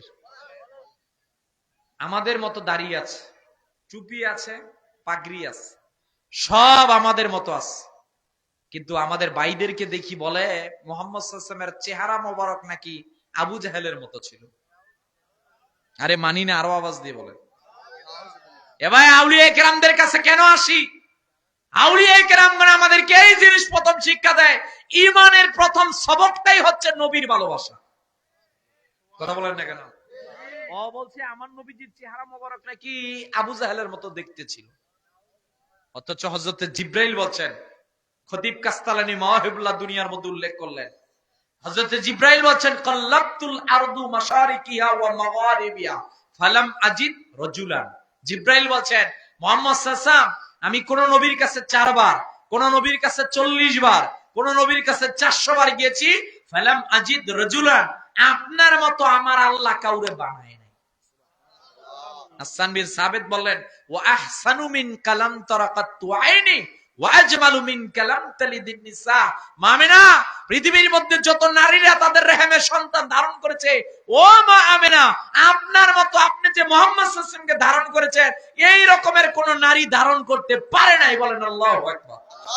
সুতরাং যারা বলে আল্লাহর হাবিব সাল্লাল্লাহু আলাইহি ওয়াসাল্লামের চেহারাকে আবু জাহেলের সঙ্গে তুলনা করতে চায়, ও ভাই, আপনার সাথে আমার এক জায়গায় পার্থক্য, মদনের পাড়া আর আপনার সাথে, এই দরবারের সাথে আপনার সাথে এক জায়গায় মত পার্থক্য। আমরা মুহাম্মদ সাল্লাল্লাহু আলাইহি ওয়াসাল্লামের সম্মান দেই, আর আপনি মুহাম্মদ সাল্লাল্লাহু আলাইহি ওয়াসাল্লামকে আমাদের মতো সাধারণ মনে করেন। কথা বলেন না কেন? এরা আমার নবীকে সম্মান খাটো করতে চায়। নাউজুবিল্লাহ বলবেন না? আমার রাসূল বলছেন, সুনান তিরমিজি 2213 নম্বর হাদিস, যেই বিষয়গুলো বলে শেষে নবীজি বললেন, ওয়ালা আনা আখিরু হাযিল উম্মাতু আউওয়ালাহা। আল্লাহ হাবিব সাল্লাল্লাহু আলাইহি ওয়াসাল্লাম বলছেন, শেষ জামানায় এমন এক শ্রেণীর লোক আসবে, আলেম, এই আলেমেরা প্রথম জামানার লোকদেরকে গালাগালি করবে। নাউজুবিল্লাহ কইতেন না? আজকে দেখবেন সমাজে একদল বাহির হয়ে গেছে, আমরা মসজিদের ডান পাশে লিখি আল্লাহ, বাম পাশে লিখি মুহাম্মদ সাল্লাল্লাহু আলাইহি ওয়াসাল্লাম। এরা বলছে আল্লাহ থাকবে ঠিক, তবে মুহাম্মদ কেটে দাও। আরে আওয়াজ দিয়ে বলেন ভাই, কি করলেন আর কি ধরলেন আর কি ছাড়লেন? মুস্তাদরাক আলা সাইয়্যান 4228 নম্বর হাদিস, ওয়ালাম্মা ইকতারাফা আদামুল খাতিয়া ক্বালা ইয়া রাব্বি আসআলুকা বিহাক্কি মুহাম্মাদিন সাল্লাল্লাহু আলাইহি ওয়াসাল্লাম। বাবা আদম বলছেন, আল্লাহ সৃষ্টি করলেন আমাকে, আমি জান্নাতের মধ্যে শুকরিয়ার জন্য সিজদা দিলাম, সিজদার সময় মাথা উত্তোলন করে দেখি আল্লাহর নামের পাশে মুহাম্মদ লেখা। কোথায় লেখা? জান্নাতে। জান্নাতে। বাবা আদম বলছেন, আমি একটা ভুলের কারণে দুনিয়ায় আসলাম, এই ভুলের কারণে আমি 350 বছর কান্না করলাম। কত? বাবা আদম, আমাদের মা হাওয়া, এই দুইজনের চোখের পানি যদি এক পাল্লায় দেয়, এই দুইজন ব্যতীত কিয়ামত পর্যন্ত যত নবী রাসূলগণ এসেছিলেন, কিয়ামত পর্যন্ত যত মানুষেরা আসবে, সবার চোখের পানি যদি আরেক পাল্লায় দেন, বাবা আদম, মা হাওয়া, এই দুইজনের চোখের পানির পাল্লা ভারী হবে। বাবা আদম ডাক দিয়ে বললেন, এক নয় দুই নয়, 350 বছর কান্নাম, আল্লাহ দোয়াকে কবুল করলেন না। একদিন আমার স্মরণ হয়ে গেল, আমি যে জান্নাতের মধ্যে দেখলাম মুহাম্মদ সাল্লাল্লাহু আলাইহি ওয়াসাল্লাম দেখা যায়, আমি আল্লাহকে বলেছিলাম, মালিক, আপনি আমাকে জানিয়ে দেন, ওই যে মুহাম্মদ সাল্লাল্লাহু আলাইহি ওয়াসাল্লাম, এই মুহাম্মদ কে, ওনার কি পরিচয়? আমার আল্লাহ ডাক দিয়ে বলেন, ও আদম, তোমারে জানাই দিলাম, লাউলাহু মা খালাকতুকা ওয়ালা সামাআন ওয়ালা আরদা। আদম, তোমারে জানাই দিলাম, এই মুহাম্মদ সাল্লাল্লাহু আলাইহি ওয়াসাল্লাম সম্পর্কে তুমি জানতে চাইলা, জেনে নাও, জেনে নাও, বুঝে নাও, বুঝে নাও, এই মুহাম্মদ সাল্লাল্লাহু আলাইহি ওয়াসাল্লামকে না বানালে আমি আল্লাহ কিছু বানাতাম না, তুমি আদম রেও আমি আল্লাহ বানাতাম না। ওই আদম নবী আল্লাহর কাছে দোয়া করলেন, নবীজির নামের উসিলা করে। 350 বছর কানলেন, আল্লাহ দোয়া কবুল করেন নাই। কিন্তু যখনই দোয়া করলেন, আল্লাহুম্মা ইন্না নাতাওয়াসসালু ইলাইকা বিওয়াসিলাতি হাবিবিকাল মুহতারাম নবিকাল খাতিম সাইয়্যিদিনা ইমামিনা শাফিইনা মাওলানা মুহাম্মদ সাল্লাল্লাহু আলাইহি ওয়াসাল্লাম বলে যখন দোয়া করলেন আল্লাহর দরবারে, আল্লাহ 350 বছর দুইজন কান্না করলাম, কিন্তু আপনি দোয়া কবুল করলেন না। এইবার আপনার ওই হাবিব মুহাম্মদ সাল্লাল্লাহু আলাইহি ওয়াসাল্লামের নাম মোবারকের উসিলা ধরে দোয়া করলাম আমি আল্লাহ। আল্লাহর কাছে যখন আদম নবী দোয়া করলেন, আল্লাহ বললেন, এ আদম, 350 বছরের তওবার দোয়া কবুল করি নাই, এইবার যে তুমি মুহাম্মদ সাল্লাল্লাহু আলাইহি ওয়াসাল্লামের নাম মোবারকের উসিলায় দোয়া করলা, দোয়া করতে দেরি হয়েছে, আমি আল্লাহ কবুল করতে দেরি করি না। সুবহানাল্লাহ। আপনি বিপদে পড়লে উসিলা ধরবেন। কি ধরবেন? ওয়াবতাগু ইলাইহিল ওয়াসিলা। আল্লাহ বলেন, ওয়ালাউ আন্নাহুম ইয যালামু আনফুসাহুম জাউকা। এই তোমাদের যখন জীবনের অনেক গুনাহ হয়ে যাবে, তোমরা নবীজির কাছে যাবা। সুবহানাল্লাহ। প্রিয় বন্ধু মুহাম্মদ সাল্লাল্লাহু আলাইহি ওয়াসাল্লামের কাছে গিয়ে বলবা, আমার হাবিব যদি তোমাদের জন্য রিকোয়েস্ট করে, রিকোয়েস্ট করতে দেরি হবে, আমি আল্লাহ দোয়া করতে দেরি করব না। শুধু কি এখানেই শেষ? আমাদের আকীদা মুহাম্মদ সাল্লাল্লাহু আলাইহি ওয়াসাল্লাম হায়াতুন নবী, জিন্দা নবী। কথা বলেন না কেন? ঠিক। একদল বলে এরা মুহাম্মদ সাল্লাল্লাহু আলাইহি ওয়াসাল্লাম মৃত্যুর পর নাকি মাটির সঙ্গে পচে গলে শেষ হয়ে গেছে। হয় না? আরো আওয়াজ দিয়ে বলেন। মুসনাদে বাজ্জার 1925 নাম্বার হাদিস। সিদ্দিক আকবর বললেন, হুজুর, আপনি যখন দুনিয়া থেকে চলে যাবেন, আপনি চলে যাওয়ার পর আমাদেরকে কে দেখবে? আল্লাহর হাবিব সাল্লাল্লাহু আলাইহি ওয়াসাল্লাম ডাক দিয়ে বলছেন, কেন আমি দেখবো? তুরাদু আলাইয়া আমালুকুম। এ উম্মত, যেমনি ভাবে হায়াত প্রাপ্তির সময় তোমাদেরকে দেখেছি, অনুরূপ ভাবে দুনিয়া থেকে চলে যাওয়ার পর আমি রওজা শরীফে থাকবো। মামিন আহাদিন ইউসাল্লিমু আলাইয়া ইল্লা রাদ্দাল্লাহু আলাইয়া রূহি হাত্তা রুদ্দা আলাইহিস সালাম। উম্মত যখনই দুরূদ পড়বে, আল্লাহ আমার রূহ আমার মধ্যে ফিরিয়ে দিবেন, আমি আমার উম্মতের দুরুদের সালামের জবাব দিব। না না না, এখানে শেষ নয়। তুরাদু আলাইয়া আমালুকুম। উম্মত ভালো কাজ করবে, ওইটা আমি রওজা শরীফ থেকে দেখবো। উম্মত খারাপ কাজ করলে ওইটাও দেখবো। ভালো কাজ করলে ফাহামিদুল্লাহ, আমি আমার আল্লাহর কাছে ওই উম্মতের জন্য প্রশংসা সূচক, তার জন্য আল্লাহর কাছে শুকরিয়া আদায় করব। বলেন সুবহানাল্লাহ। সুবহানাল্লাহ।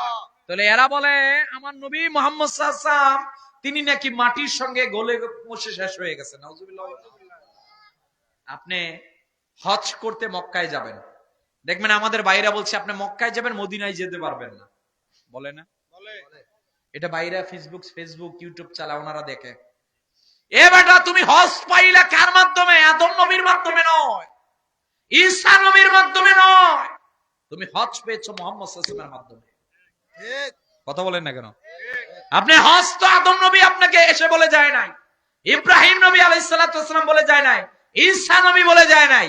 আপনাকে বলেছি আজকে থেকে 1500 বছর আগে মুহাম্মদ সাল্লাল্লাহু আলাইহি ওয়াসাল্লাম সাহাবীদের কাছে, সাহাবীগণ তাবিঈনদের কাছে, তাবিঈনগণ তাব্বে তাবিঈনদের কাছে, তাব্বে তাবিঈনগণ সালফে সালিহিনদের মাধ্যমে আস্তে আস্তে 2026 সালে প্রথম যিনি দেখিয়েছেন তিনি মুহাম্মদ সাল্লাল্লাহু আলাইহি ওয়াসাল্লাম। তাহলে আমাদের মূল হচ্ছে মুহাম্মদ সাল্লাল্লাহু আলাইহি ওয়াসাল্লাম। হ্যাঁ, আপনি হজ করবেন মিনায় গিয়ে, হ্যাঁ আপনি হজ করবেন মুজদালিফায় গিয়ে, হ্যাঁ হজ করতে গেলে মসজিদে নামিরায় যাবেন, হ্যাঁ হজ করতে গেলে মক্কায় যাবেন, তবে আপনার হজটা কবুল হবে মদিনা। কথা বলেন না কেন? ঠিক। আমার নবীজি আজ্ঞা বলেন, তোমাদেরকে জানিয়ে দিলাম, তোমরা যখনই আমার কাছে আসবা, আমি যদি রিকোয়েস্ট করি আল্লাহ ক্ষমা করে দিবেন। প্রিয় ভাই, কেন বুঝতে চান না? আজকে নবীজির রওজা শরীফ আমরা যখন জিয়ারত করতে যাই, এর সত্যিকার কেউ যদি আশেক হতে পারে রে, আশেক যদি নবীজির রওজার সামনে সত্যিকার প্রেম আর দিলের চোখ খুলে সালাম দিতে পারে, আশেকটা নিশ্চিত বুঝতে পারবে রাসূল নিজে জবাব দিচ্ছেন। সুবহানাল্লাহ। কথা বলেন না কেন? আমার ভাইরা, আমার বন্ধুরা, ওই নবীজি সাল্লাল্লাহু আলাইহি ওয়াসাল্লাম সাহাবীর বাড়ির মধ্যে গিয়ে দেখলেন মৃত্যুর অন্তিম শয্যায় শায়িত। বাবা বরাকে ডাক দিয়ে বলেন, বরা, তোমার সন্তান যদি আজকে ইন্তেকাল করে আমারে খবর দিবা। ঠিকই রাত্রে বেলা ইন্তেকালের আগে সন্তান শেষবার চোখ খুলেছিল। বাবার হাতটা ধরে বলেন, বাবা, মানুষ ইন্তেকালের আগে কত আত্মীয় স্বজনেরা আসে দেখার জন্য, আমি যে কয়েকদিন যাব বাড়িতে প্রচন্ড অসুস্থ অবস্থার মধ্যে আছি, কে কে আমাকে দেখার জন্য এসেছিল? বাবা বড় ডাক দিয়ে বলেন, তালহা, তোমারে জানাই দিলাম, তুমি যখন অসুস্থ ছিলা রে, এতদিন পর্যন্ত আমাদের ঘরটা ছিল অন্ধকার। তুমি যখন অসুস্থ ছিলা, আমাদের ঘরের মধ্যে মুহাম্মদ সাল্লাম আগমন করেছিল, আর ওনার আগমনের ফলশ্রুতিতে গোটা ঘরটাকে আমার আল্লাহ আলোকিত করে দিয়েছে। তবে তোমাকে একটা কথা বলি, রাসূল যখন চলে যাবেন আমার একটা কথা বলেছেন, যদি তুমি আজকে রাত্রেবেলা ইন্তেকাল করো আমি যাতে রাসূলুল্লাহ সাল্লাল্লাহু আলাইহি ওয়াসাল্লামকে খবর দেই। এইবার তালহা বাবার হাত ধরে অঝর দ্বারাই কান্না শুরু করে দিলেন। বাবার হাত ধরে বলেন, বাবা যেহেতু মুহাম্মদ সাল্লাল্লাহু আলাইহি ওয়াসাল্লাম বলেছেন তাহলে এইটাই সত্য কথা। ও বাবা আপনাকে জানিয়ে দিলাম, যদি নবীজি বলেন আজকে রাত্রে ইন্তেকালের কথা তাহলে ঠিকই আমি রাত্রে ইন্তেকাল করব। তবে যদি আজকে রাত্রে বেলা আমি মারা যাই আপনি মুহাম্মদ সাল্লাল্লাহু আলাইহি ওয়াসাল্লামকে খবর দিবেন না। আমার সন্তান তালহা, পৃথিবীর সবাই চায় মুহাম্মদ সাল্লাল্লাহু আলাইহি ওয়াসাল্লাম জানাজার নামাজ পড়াক, কিন্তু তুমি কেন চাও না আমারে বলো। সন্তান তালহা ডাক দিয়ে বলেন, বাবা আমি আমার হুজুরকে অনেক বেশি ভালোবাসি, আমি নবীজির মুজিজাগুলো নিজে স্বচক্ষে দেখেছি। আপনি যদি আজকে রাত্রে বেলা আমার ইন্তেকালের পর আমার রাসূলরে খবর দেন, আমার রাসূলুল্লাহ সাল্লাল্লাহু আলাইহি ওয়াসাল্লাম যদি হুজরা থেকে আমার বাড়িতে আসে, মাঝখানে অনেকগুলো ইহুদিদের বাড়ি আছে, যখনই ইহুদিদের বাড়িগুলো ওভারটেক করে আসতে যাবে, ওভারটেক করতে গেলে ইহুদিরা যদি খবর পায় আমার রাসূলের গায়ের মধ্যে যদি আঘাত করে ফেলে আর আমার রাসূল যদি শহীদ হয়ে যায়, আমি কেমনে আখিরাতে আল্লাহর কাছে জবাব দিব? বলেন আল্লাহু আকবার। এই সাহাবী রাত্রে বেলা বিদায় নিয়ে চলে গেলেন। পরের দিন সকাল বেলা নবীজি সাহাবীদেরকে বললেন, এ সাহাবীরা রে তোমরা আমারে বলো আমার তালহার কি খবর। এক সাহাবী ডাক দিয়ে বলেন, হুজুর আমার কাছে খবর আছে আপনার তালহা গত রাত্রে ইন্তেকাল করেছেন। নবীজি ডাক দিয়ে বলেন, আমারে তাড়াতাড়ি তার বাড়িতে নিয়ে যাও। সাহাবায়ে কেরামগণ দ্রুত গতিতে সাহাবীর বাড়িতে নিয়ে গেলেন। গিয়ে দেখলেন গতকাল রাত্রে বেলা, গতকাল দিনের বেলা যেই সাহাবী বাড়ির খাটের মধ্যে শায়িত অবস্থায় আজকে খাটটা খালি। আল্লাহর হাবিব ডাক দিয়ে বলেন, এ বড়া তোমার সন্তান তালহা কোথায়? বড়া ডাক দিয়ে বলেন, হুজুর ওই যে কবরস্থানে আছে। ডাক দিয়ে বলছেন, আমি রাসূল তোমার একটা কাজ দিয়েছিলাম, তুমি কেন দায়িত্ব পালন করো নাই? ডাক দিয়ে বলেন, হুজুর দায়িত্ব পালন না করার একটা কারণ আছে। হুজুর পৃথিবীর মধ্যে কোন মানুষ আপনাকে এত বেশি ভালোবাসে, আমার সন্তানকে যদি আমি না দেখতাম তাহলে এইটা আমি কখনো বিশ্বাস করতে পারতাম না। বলেন আল্লাহু আকবার। রাসূলুল্লাহ সাল্লাল্লাহু আলাইহি ওয়াসাল্লাম বলছেন, কি হয়েছে? বলছে, আমার সন্তান গত রাত্রে বলেছে যদি আমি আজকে রাত্রে বেলা ইন্তেকাল করি তাহলে মুহাম্মদ সাল্লাল্লাহু আলাইহি ওয়াসাল্লামকে খবর দিবা না। বলছে কেন? বলছে যদি রাত্রে বেলা মুহাম্মদ সাল্লাল্লাহু আলাইহি ওয়াসাল্লাম আসেন, মাঝখানে ইহুদিদের বাড়ি। কাদের বাড়ি? আর ইহুদিরা মুহাম্মদ সাল্লাল্লাহু আলাইহি ওয়াসাল্লামকে চরম ভাবে শত্রু পোষণ করে। এরা যদি জানে রাত্রেবেলা মুহাম্মদ সাল্লাল্লাহু আলাইহি ওয়াসাল্লাম এই রাস্তা দিয়ে আসছে তাহলে তারা মুহাম্মদ সাল্লাল্লাহু আলাইহি ওয়াসাল্লামকে হত্যাও করতে পারে। যদি মুহাম্মদ সাল্লাল্লাহু আলাইহি ওয়াসাল্লামকে তারা হত্যা করে তাহলে আমি তালহা আল্লাহর সামনে কি মুখ দেখাবো? সুবহানাল্লাহ। আমি আল্লাহর সামনে কি বলবো? এই এক প্রশ্নের জন্য তালহার পিতা বড়া বলছে, হুজুর রাত্রেবেলা আপনাকে খবর দেই নাই। রাসূলুল্লাহ সাল্লাল্লাহু আলাইহি ওয়াসাল্লাম বলছেন, আমাকে তার কবরের কাছে নিয়ে যাও। রাসূলুল্লাহ সাল্লাল্লাহু আলাইহি ওয়াসাল্লাম নিজে গেলেন, কবরের সামনে দাঁড়িয়ে তিনি কিছু তেলাওয়াত করলেন, হাত তুলে আল্লাহর কাছে বললেন, আল্লাহ আমি আমার তালহার প্রতি খুশি আছি, আপনিও আমার তালহার প্রতি খুশি হয়ে যান। সুবহানাল্লাহ। ভাই আমরা একটা কাজ করি, কাজটার নাম হচ্ছে কবর জিয়ারত। কি জিয়ারত? সবাই বলেন কি জিয়ারত? আওয়াজ জোরে, কি জিয়ারত? এটা সুন্নত। এটা কি? এরা আপনাকে ফতুয়া দিবে কবরের কাছে যাবা না, গেলে শিরক হবে। কি হবে? এবারটা তুমি শিরক বুঝলা, ইমাম সুয়ুতি বুঝে নাই। কথা বলেন না কেন?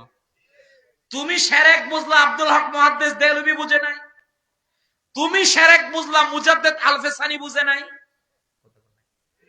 এই যে আপনাদের এটা কি নকশবন্দিয়া মুজাদ্দিদ দিয়ে তরিকা। কথা বলেন না কেন? মুজাদ্দিদ আল-ফিসানি ওনার অভ্যাস ছিল তিনি প্রতিদিন ওনার মার কবর জিয়ারত করতে যেতেন। একদিন ওনার মা ওনাকে স্বপ্ন যোগে দেখা দিলেন। স্বপ্ন যোগে দেখা দিয়ে বলছেন, মুজাদ্দিদ তুমি যে প্রতিদিন আমার কবর জিয়ারত করার মুহূর্তের মধ্যে আমার কাছে যাও, গিয়ে যে সূরা কালাম তেলাওয়াত করো, দুরূদ শরীফ পড়ো, এরপর দোয়া করো, তুমি এখন থেকে কবরের কাছে গিয়ে প্রথম একটু দাঁড়িয়ে থাকবা, কিছু পড়বা না। সুবহানাল্লাহ বলেন না? ডাক দিয়ে বলছে, স্বপ্নের মধ্যে মুজাদ্দিদ আল-বেসানি মাকে বলছেন, মা দোয়া কালাম কেন পড়বো না? এটা তো রাসূলুল্লাহ সাল্লাল্লাহু আলাইহি ওয়াসাল্লাম শিখিয়েছেন। বলছে, শোনো, তুমি যখন আমার কবরের সামনে দাঁড়াও, যখন সূরা কালাম তেলাওয়াত করা শুরু করে দাও, আসমান থেকে এত ফেরেশতা নাজিল হয়, এত ফেরেশতা নাজিল হয়, তোমার মা আমি আমার চোখ দিয়ে তোমাকে দেখতে পারি না। তুমি জাস্ট দাঁড়িয়ে থাকবা, আগে আমি তোমাকে দেখে নিব, এরপর তুমি সূরা কালাম তেলাওয়াত করবা, এরপর যত ফেরেশতা আসুক কোনো সমস্যা নাই। সুবহানাল্লাহ। কাদরিয়া, চিশতিয়া, নকশবন্দিয়া, মুজাদ্দিদিয়া, চারটা তরিকায় হক। কথা বল নাকি? এ ভাই, আপনার এই যে এই মদনের পাড়া থেকে গাইবান্ধা, আপনি মনে করেন পাসপোর্ট অফিসে যাবেন, এই পাসপোর্ট অফিসে যেতে গেলে রাস্তায় একটা না 4-5টা, অনেকগুলা রাস্তা। আপনি মেন রোডকে মাইনাস করে ডান দিক দিয়ে যান, বাম দিক দিয়ে যান, কিছু না পারেন সামনে নদী দিয়ে যান। নদীটার নাম কি? ব্রহ্মপুত্র নদী। ওই দিক দিয়ে যান, ডান দিক দিয়ে যান, মাঝখান দিয়ে যান। এ ভাই, কাদরিয়া, চিশতিয়া, নকশবন্দিয়া, মুজাদ্দিদিয়া তরিকা আলাদা হতে পারে, সবার মাকসাদ হচ্ছে আপনাকে আল্লাহ পর্যন্ত নিয়ে যাওয়া। কথা কর না কে? আমরা পীর শব্দ তো কথা বললে, পীর বললেই এদের চুলকানি শুরু হয়ে যায়। কথা কর না কে? এ ভাই, পীরটা তো শায়েখ, পীরটা তো উস্তাদ, পীরটা তো টিচার। কথা কর না কে? আপনার জ্বর হলে আপনি ডাক্তারের কাছে যান, ঠান্ডা লাগলে ডাক্তারের কাছে যান, যার ক্যান্সার সে ডাক্তারের কাছে যায়। রাসূলুল্লাহ সাল্লাল্লাহু আলাইহি ওয়াসাল্লাম সহিহ বুখারীর হাদিস, ইন্না ফিল জাসাদি মুদগা ইযা সালাহাত সালাহাল জাসাদু কুল্লুহু ওয়া ইযা ফাসাদাত ফাসাদাল জাসাদু কুল্লুহু আলা ওয়াহিয়াল কলব। বাম স্তনের 2 আঙ্গুল নিচে একটা লতিফে কলব আছে। রাসূলুল্লাহ সাল্লাল্লাহু আলাইহি ওয়াসাল্লাম বলেন, এইটা যার সুস্থ আছে তার সমগ্র দেহ সুস্থ আছে। সুবহানাল্লাহ। এখন আপনার জ্বর হলে ডাক্তারের কাছে যাইবেন, আপনার কলবটা যদি অসুস্থ হয় কার কাছে যাবেন? কথা বল নাকি? আল্লাহর কাছে যাবেন, কিন্তু আল্লাহর কাছে তো আপনি সরাসরি যেতে পারবেন না, যাওয়ার জন্য একজন শিক্ষকের কাছে যেতে হবে। কথা বল নাকি? ওই শিক্ষকটাই হচ্ছে পীর। কথা বল নাকি? ওই শিক্ষকটাই পীর। আপনি বুঝেন না, না বুঝলে আমরা কি করব? আপনার কলবকে ঠিক করতে হবে তো। তবে একটা আমল দিই আপনাকে। আব্দুল্লাহ মুহাদ্দিস দেহলভী রাহমাতুল্লাহ লিখছেন, কলব সুস্থ রাখার 5টা আমল আছে। কয়টা? সবাই বলেন কয়টা?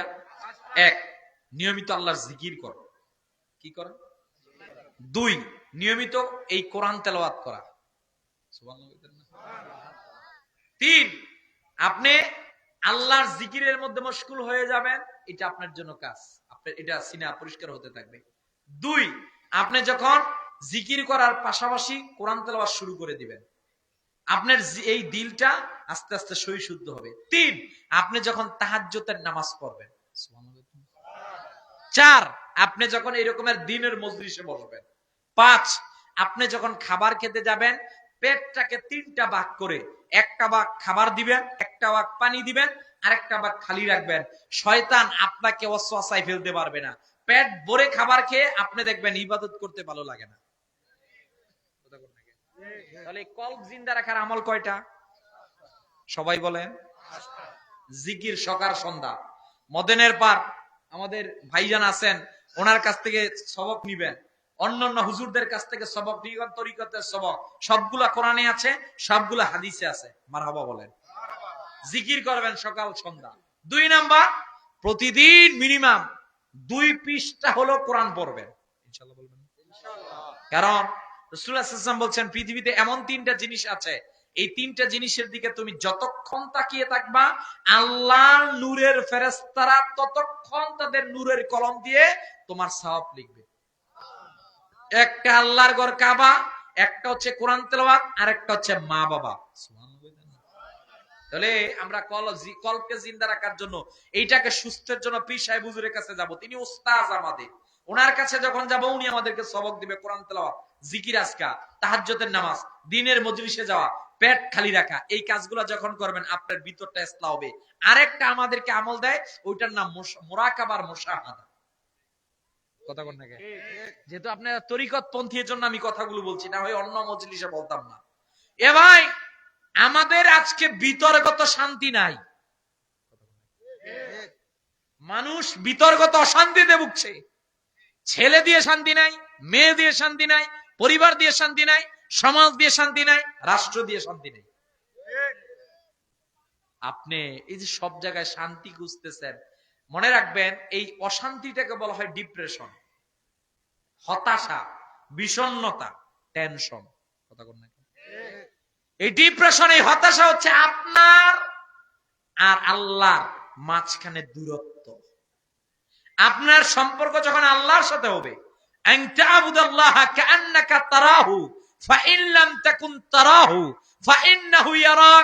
তুমি এমন ভাবে নামাজ আদায় করো যেন তুমি নামাজের মধ্যে আল্লাহকে দেখতেছো। সুবহানাল্লাহ কইতেন না? এ ভাই, আমরা কি নামাজের মধ্যে আল্লাহকে দেখি? মশায় কামড় দিতে দেরি হয়, পারি না, মুঙ্গর লইয়া কেমনে বাইরা মশায়। কথা বলেন না কেন? অথচ নামাজটা হবে কদ আফলাহাল মুমিনুন আল্লাযীনা হুম ফি সালাতিহিম খাশিউন। নামাজে বিনয় থাকবে, খুশু থাকবে। নামাজ পড়ি কোন রকম, আমাদের যদি ওযু আর নামাজকে আল্লাহর ব্যারোমিটারে দেওয়া হয়, কয়জনের ওযু যে টিকবে এটা আল্লাহই ভালো জানে। কথা বলেন না কেন? অথচ নামাজটা এত দামি জিনিস। রাসূলুল্লাহ সাল্লাল্লাহু আলাইহি ওয়াসাল্লাম বলছেন, শোনো, পয়গম্বর মুসা আলাইহিস সালাতু ওয়াস সালাম আল্লাহর সাথে কথা বলেছেন। তিনি কথা বলতে তুর পাহাড়ে গিয়েছেন। তুর পাহাড়ে যাওয়ার পর আল্লাহর সাথে কাল্লামাল্লাহু মুসা তাকলিমা, কথা বলার ক্ষেত্রে আল্লাহ শর্ত দিলেন 4টা। কয়টা? 1, পয়গম্বর মুসা তুমি তুর পাহাড়ে যাও। 2, পয়গম্বর মুসা তোমার পায়ের জুতা খোলো। 3, পয়গম্বর মুসা তুমি সকালবেলা অমুক টাইমে যাও। 4, পয়গম্বর মুসা তুমি যখন আমি আল্লাহর সাথে কথা বলা, বাইনাল হিজাব, তোমার আর আমার মাঝখানে 70,000 পর্দা থাকে। সুবহানাল্লাহ কইতেন। কিন্তু আল্লাহ ডাক দিয়ে বলছেন, হাবিব আপনার উম্মতদেরকে জানিয়ে দেন, আপনার উম্মত যদি প্রতিদিন জায়নামাজে সিজদা দেয়, তাদের জায়নামাজে সিজদা দিতে দেরি হয়, মুসা নবীর মতো আমি 4টা শর্ত দেই নাই। তাদের জায়নামাজের সিজদা আর আমি আল্লাহর কুদরতি পা, এরা সিজদা দিতে দেরি হয়, আমি আল্লাহ কবুল করতে দেরি করি। তাহলে আমার ভাইয়ের, আমার বন্ধুরা, রাসূলুল্লাহ সাল্লাল্লাহু আলাইহি ওয়াসাল্লাম সাহাবীর কবরের সামনে দাঁড়ালেন। দাঁড়িয়ে নবীজি সাল্লাল্লাহু আলাইহি ওয়াসাল্লাম দোয়া করলেন। এজন্য আমাদের যাদের মা বাবা কবরবাসী হয়ে গেছে, আমরা কবরের কাছে গিয়ে দোয়া করব ইনশাআল্লাহ। কইতেন না? কবর জিয়ারত করবেন। এই যে শাবান মাস, লাইলাতুন নিসফি মিন শাবান, হযরতে আম্মা জান আয়েশা বললেন, আমি রাত্রে বেলা আল্লাহর হাবিব সাল্লাল্লাহু আলাইহি ওয়াসাল্লামকে আমি খুঁজে পেলাম না। আমি গিয়ে দেখলাম জান্নাতুল বাকিতে নবীজি আছেন। কোন জান্নাতুল বাকি? যেখানে প্রিয় নবীজির 10,500 সাহাবী শুয়ে আছেন। আল্লাহর হাবিব সাল্লাল্লাহু আলাইহি ওয়াসাল্লাম গিয়ে দোয়া করলেন। আমি নবীজির কাছে বললাম, হুজুর আপনি এখানে কেন?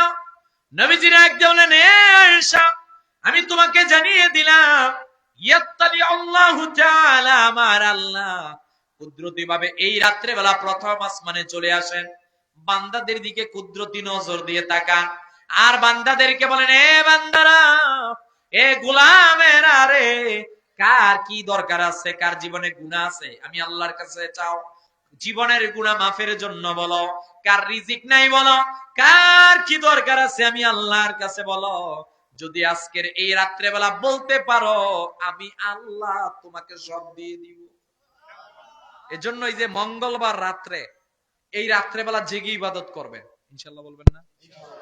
এই রাত্রটা হচ্ছে আগামী 1 বছর আপনার মাঝখান থেকে কে মারা যাবে, 1 বছরে আপনি কি করবেন, 1 বছরের জন্য আল্লাহ সম্পূর্ণ সবকিছু ডিসাইড করে ফেরেশতাদের হাতে বুঝিয়ে দেন। তাহলে ওই রাত্রে বেলা একটা সুন্নাত আমল হচ্ছে কবর জিয়ারত করতে। তাহলে কবরে যাবেন তো ইনশাআল্লাহ? না না না না, কবরে চাওয়ার জন্য যাবেন না। কথা বল নাকি? দোয়া করবেন উসিলা ধরে। এই কথা নিয়ে একদল আমাদেরকে কবর পূজারি বলে। নাউজুবিল্লাহ। আমাদেরকে এতকাল কইছে কবর পূজারি, এখন দেখি এরা দুর্গা পূজারি। কথা বলেন না কেন? এ ভাই আমরা কবর জিয়ারত করতে চাই, এটা রাসূলুল্লাহ সাল্লাল্লাহু আলাইহি ওয়াসাল্লামের সুন্নাত। রাসূলুল্লাহ সাল্লাল্লাহু আলাইহি ওয়াসাল্লাম বলছেন কদ কুনতু নাহাইতুকুম আন জিয়ারাতিল কুবুর ফাকাত উযিনা লি মুহাম্মদ সাল্লাল্লাহু আলাইহি ওয়াসাল্লাম, আমি এতদিন পর্যন্ত তোমাদেরকে কবর জিয়ারত করতে নিষেধ করেছিলাম, আজকে থেকে আদেশ করলাম ফাজুরুহা, কবর জিয়ারত করো, কারণ কবরের কাছে গেলে তোমাদের মৃত্যু আর আখিরাতের কথা স্মরণ হবে। কথা বলেন ঠিক? ঠিক। তাহলে আমি তিনটা বিষয় বুঝাতে গিয়ে প্রথম বিষয় বুঝালাম, সাহাবী তালহা তিনি দুনিয়া থেকে চলে যাবেন, জীবনের শেষ মুহূর্তের মধ্যে একটা জিনিস বুঝালেন, শোনো রাসূলুল্লাহ সাল্লাল্লাহু আলাইহি ওয়াসাল্লামকে ভালোবাসতে হবে। দুই নাম্বার বিষয় নবীজি সাল্লাল্লাহু আলাইহি ওয়াসাল্লামকে সম্মান। আল্লাহর হাবিব সাল্লাল্লাহু আলাইহি ওয়াসাল্লাম একদিন সাহাবীদের সামনে বসা, নবীজি ডাক দিয়ে বললেন, সাহাবীরা রে, তোমাদেরকে জানিয়ে দিলাম, আল্লাহ রাব্বুল আলামিন আমাকে জানালেন আমার উম্মতের মাঝখানে এমন ৭০,০০০ উম্মত আছে, যেই ৭০,০০০ উম্মতদেরকে আমার আল্লাহ বিনা হিসাবে জান্নাত দিবেন। সুবহানাল্লাহ। সাহাবীর নাম ওয়াক্কাশ ইবনে মিহসান রাদিয়াল্লাহু তাআলা। পিছন দিক থেকে তিনি হাত তুললেন, হুজুর আপনি যদি আমার জন্য একটু দোয়া করতেন, আমার জন্য বিষয়টা ভালো হতো। নবীজি ডাক দিয়ে বলেন, ওয়াক্কাশ আমি তোমার জন্য দোয়া করলাম, আমার যে উম্মতের ৭০,০০০ লোক বিনা হিসাবে জান্নাতে যাবে, ওই ৭০,০০০ লোকদের মাঝখানে তুমিও একজন। বলেন সুবহানাল্লাহ। সুবহানাল্লাহ। আল্লাহর হাবিব সাল্লাল্লাহু আলাইহি ওয়াসাল্লাম এইবার বদরের যুদ্ধের জন্য এলান করলেন। হযরত ওয়াক্কাশ ইবনে মিহসান বললেন, আমি বদরের যুদ্ধের ময়দানে গেলাম, আমাদের সময়টা ছিল রমজানের মাস, আমরা রোজা রেখে জিহাদ করতেছি, আমাদের প্রত্যেকের হাতে একটা করে অস্ত্র ছিল, আমাদের হাতে বর্ম ছিল, আমরা প্রতিরোধের জন্য সবকিছু হাতে নিয়েছিলাম। সাহাবী ডাক দিয়ে বললেন, আমি জিহাদের ময়দানের মধ্যে যখন দাঁড়ালাম, আমি দেখলাম কাফেররা আমার সামনে আসছে, আমি একে একে কাফেরদেরকে দুনিয়া থেকে খতম করা শুরু করে দিলাম। হঠাৎ করে একটা কাফের অতর্কিত ভাবে আমাকে হামলা করলো। অতর্কিত ভাবে হামলা করার ফলশ্রুতিতে আমি দেখলাম আমার হাতের মধ্যে যেই তরবারিটা ছিল, এই তরবারিটা 2 টুকরা হয়ে গেল। এই 2 টুকরা তরবারি নিয়ে আমি বদরের মাঠে কি করব বুঝতে পারছি না। আমি 2 টুকরা তরবারি নিয়ে নবীদের কাছে গেলাম। আল্লাহর হাবিব সাল্লাল্লাহু আলাইহি ওয়াসাল্লামকে ডাক দিয়ে বললাম, হুজুর এই যে আমার 2 টুকরা তরবারি আমি কি করব? নবীজি সাল্লাল্লাহু আলাইহি ওয়াসাল্লাম মুহূর্তের মধ্যে সামনে একটা আমদাদুল কারি শরীহ সহিহ বুখারীর ব্যাখ্যা নিতে পারেন, হাদিস গ্রন্থগুলোর ব্যাখ্যা নিলে বোঝা যায় সামনে ছিল খেজুরের ডালা, কেউ বলেছেন অন্য গাছের ডালা ছিল। নবীজি সাল্লাল্লাহু আলাইহি ওয়াসাল্লাম ওই ডালাটা হাতের মধ্যে নিয়ে এইবার ওয়াক্কাশ ইবনে মিহসানকে বললেন, এরা ওয়াক্কাশ নাও নাও নাও, আমি তোমারে দিলাম। ওয়াক্কাশ ইবনে মিহসান এই জায়গার মধ্যে হাতের মধ্যে নিলেন। তিনি একবারও দেখলেন না, শুধু দেখলেন নবীজি বললেন, ফাকানা কাতিল বিহাদা ইয়া ওয়াক্কাশ, নাও এইটা নিয়ে তুমি জিহাদ করো। হযরত ওয়াক্কাশ এইবার এইটা নিয়ে কাফেরদের দিকে গেলেন। ওয়াক্কাশ একটা একটা করে কাফেরদের দিকে আঘাত করে। তিনি বললেন, পূর্বে যেইভাবে আমি অস্ত্র দিয়ে আঘাত করতাম কাফেরেরা খতম হয়ে যেত, এই লাঠি দিয়ে আঘাত করি মুহূর্তের মধ্যে কাফেরেরা দুনিয়া থেকে বিদায় নেয়। আল্লাহু আকবার। আল্লাহু আকবার। বদরের যুদ্ধ শেষ হয়ে গেল। সাহাবায়ে কেরামগণ এইবার যখন আল্লাহর হাবিবের সামনে এসে দাঁড়ালেন, প্রিয় নবীজি মুহাম্মদ সাল্লাল্লাহু আলাইহি ওয়াসাল্লামের সামনে যখন দাঁড়ালেন, সবাই যার যার যুদ্ধের ঘটনাগুলো নবীজির সামনে বললেন। আল্লাহর হাবিব সাল্লাল্লাহু আলাইহি ওয়াসাল্লাম বললেন, কার কি অবস্থা বলো?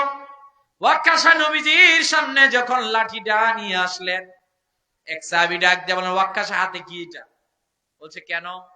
বলছে তুমি এইটা নিয়ে কেমনে জিহাদে বিজয় লাভ করলা? ওয়াক্কাশ ডাক দিয়ে বলেন, সাহাবীরা শোনেন শোনেন, আপনাদেরকে জানিয়ে দিলাম,